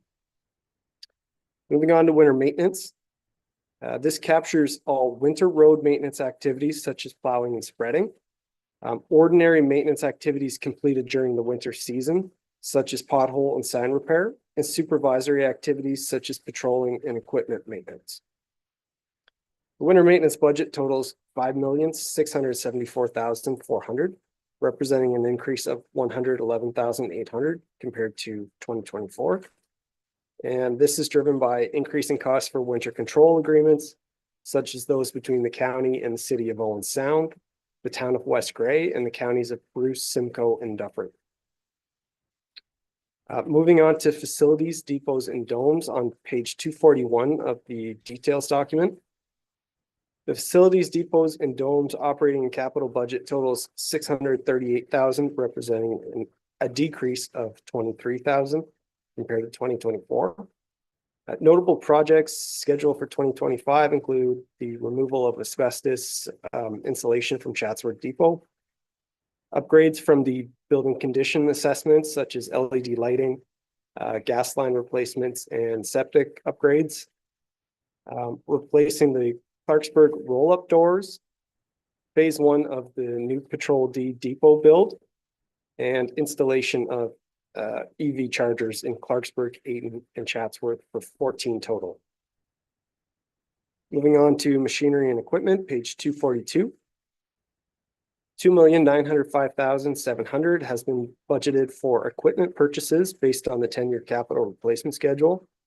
Of that, $824,000 is carried over from the 2023 tandem purchases, which represent the 2024 replacements, and $428,500 from the 2024 tandem purchases, representing the 2025 replacements. And notable equipment purchases include tandem truck or snowplow replacements, phasing in EV purchases by getting 2 electric half tons in addition to 2 gas. And to provide some context, currently within the operations or transportation fleet, we have 21 half tons, 4 3/4 ton, and 5 1-ton pickups. So 2 of roughly 30 of our pickups will be electrified. Clarksburg payloader replacement, replacing 1 large grader, adding 1 new skid steer, upgrading our AVL or automated vehicle locator system or vehicle GPS system, and purchasing some new mowers and road closed trailers. So that covers transportation services 2025, ordinary maintenance, winter maintenance, facilities, and equipment budgets. And if it suits the warden, I'll be happy to take some questions right now before turning things over to Trevor. Okay, so so you were referring to some items that are on 243, but we'll go back to page 242 with Mr. Ireton afterwards with regards to the major road and bridge construction budget. So what's been presented here, what's been presented by Mr. Anthony, I'll just look for any questions from council members. Not seeing any here in the chamber and not seeing any on the screen. Okay, so I think we're ready to proceed with Mr. Ireton. Thank you very much.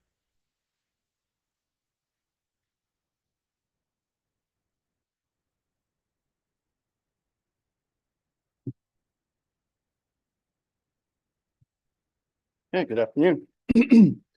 So the major road and bridge capital construction budget, the 2025 resurfacing and budget totals increased, is $10,922,900, reflecting an increase of $704,900 compared to 2024. So of this increase, $350,000 is attributed to the employee salaries that have been relocated from the supervision and overhead budget. And that's again due to the transition to day force. So this budget includes a $3 million transfer to reserves with $2.5 million earmarked for capital structure replacements and $500,000 for road capital projects.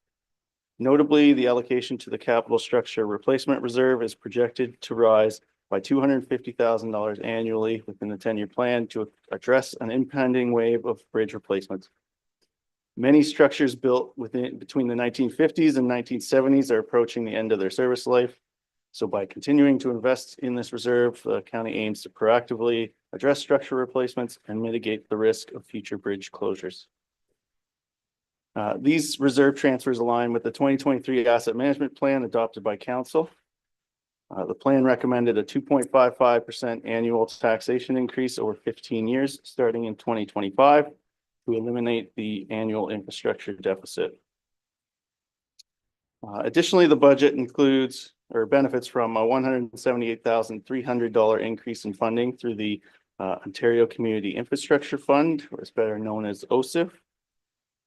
This represents a 5.4% increase compared to 2024. And each year, the provincial government reviews the OCIF allocations, which can fluctuate up to 15%, kind of plus or minus, depending on or compared to prior years. So next, I'd like to go over the key projects, and they're on 255, I believe. If you want to go there for the 2025 projects.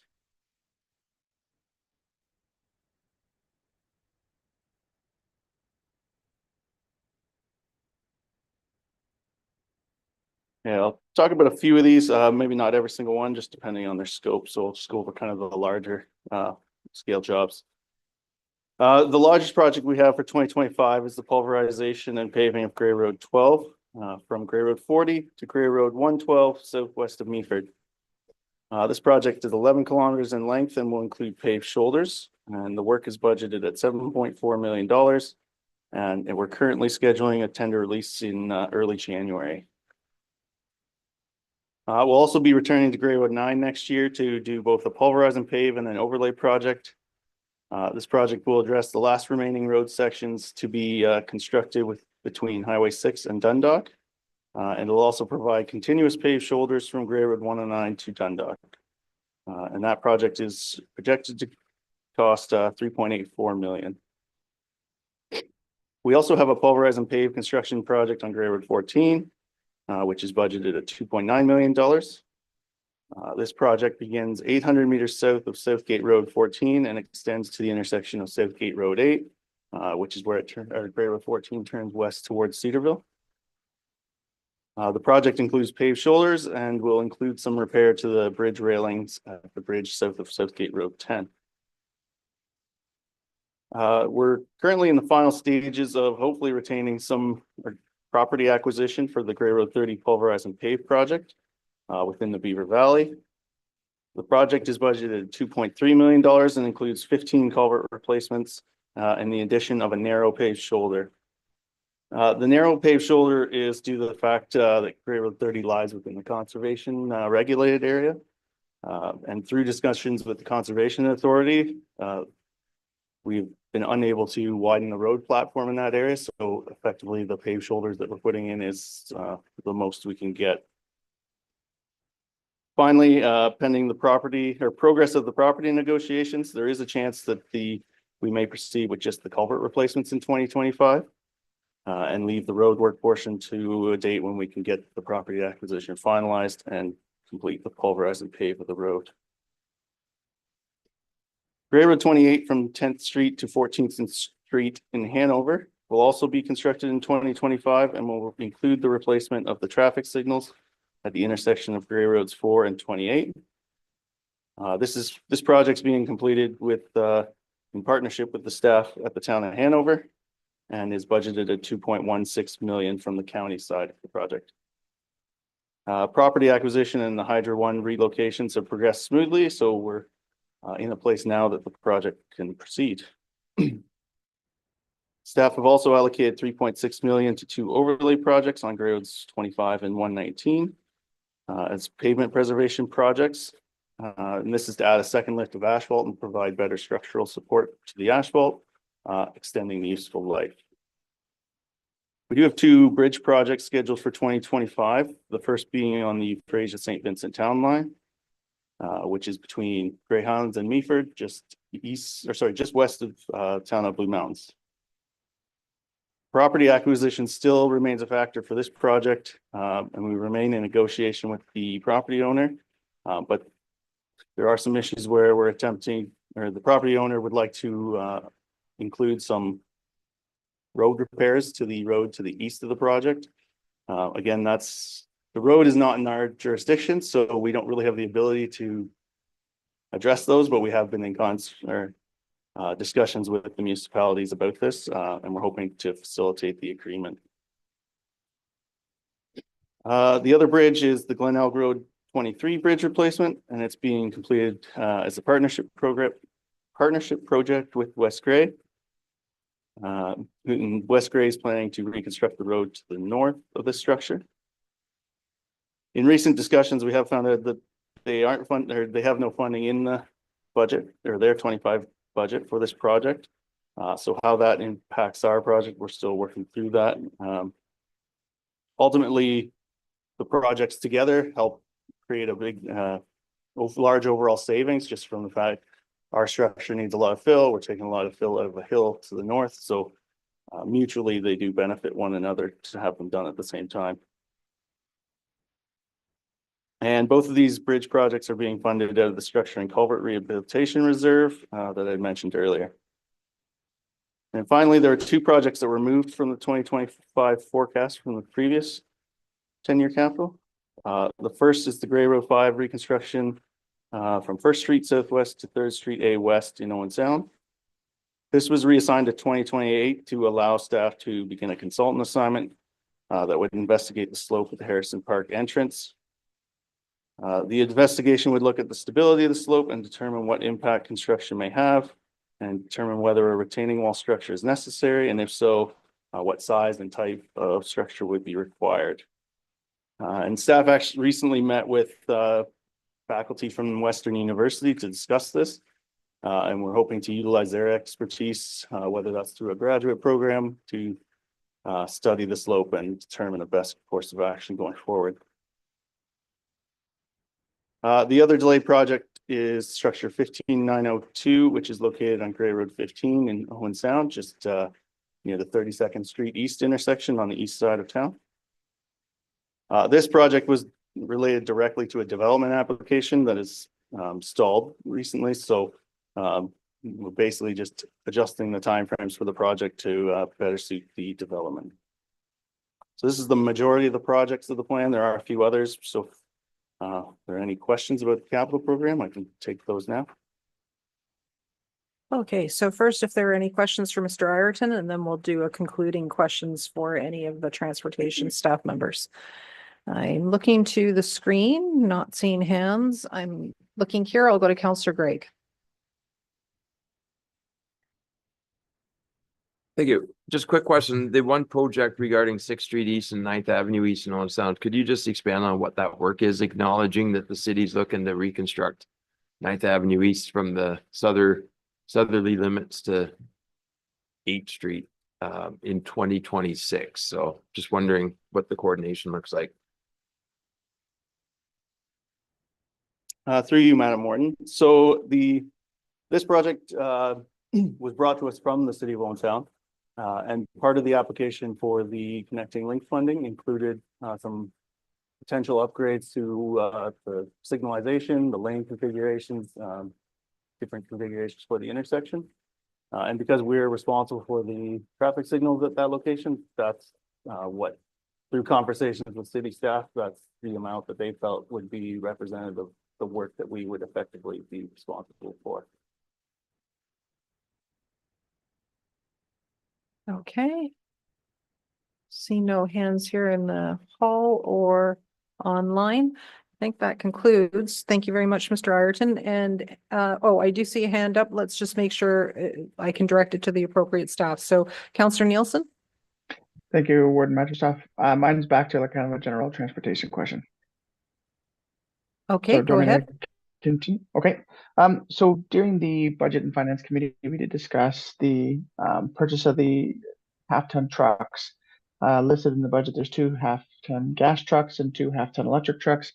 Part of the conversation was requesting staff, I think, if I remember the conversation correctly, to just, was there any information that extra they could garner around the value in getting the 2 half-ton trucks? There was also kind of a question whether or not one electric and 3 gas. One point for bringing up the question is to just let the rest of county council know that was part of the discussion. Was, did staff do any extra background work on value difference between the electric and the gas half tons? Okay, so we heard most of what you said. Your audio went a little bit out, so let's try to attempt the answer for you, and then you can follow up if we've missed something. Mr. Anthony? In terms of, I think at that time, we mentioned that we expect to find there's a initial cost difference between a conventional and internal combustion and an EV vehicle. That the difference has come down as you'd expect in recent years. I'm expecting the difference when we actually start shopping around next year to be approximately between 15 and 20,000 in terms of initial purchase price, that being EV being that much more. We do expect to find the savings in the preventative maintenance of the vehicles where we're not doing the oil changes and other things like that. Speaking to our counterparts at Dufferin County, they're putting their vehicles on an 8-year replacement cycle. Ours are on a 7-year replacement cycle right now. And they're not expecting, based on the usage, that they would have to replace a battery, which would significantly increase. So that's something that we've taken into consideration, that we would essentially offload the vehicles before we got into a situation where we would have to replace a battery. Beyond that, I personally haven't done that level of that's pretty much the level of detail that I've looked into in terms of life cycle costs for the vehicles, EV versus gas, but I'd be happy to do more if that is something that council wanted us to do. Okay, so Councillor Nielsen, was that everything? Thank you very much, Warden. Yes, that does answer my questions. Excellent, thank you. And I don't see any further hands here or on the screen, so that concludes our transportation examination. And with that, then I'd like to invite Director Spicer. Did you want to come up and speak to reserves now?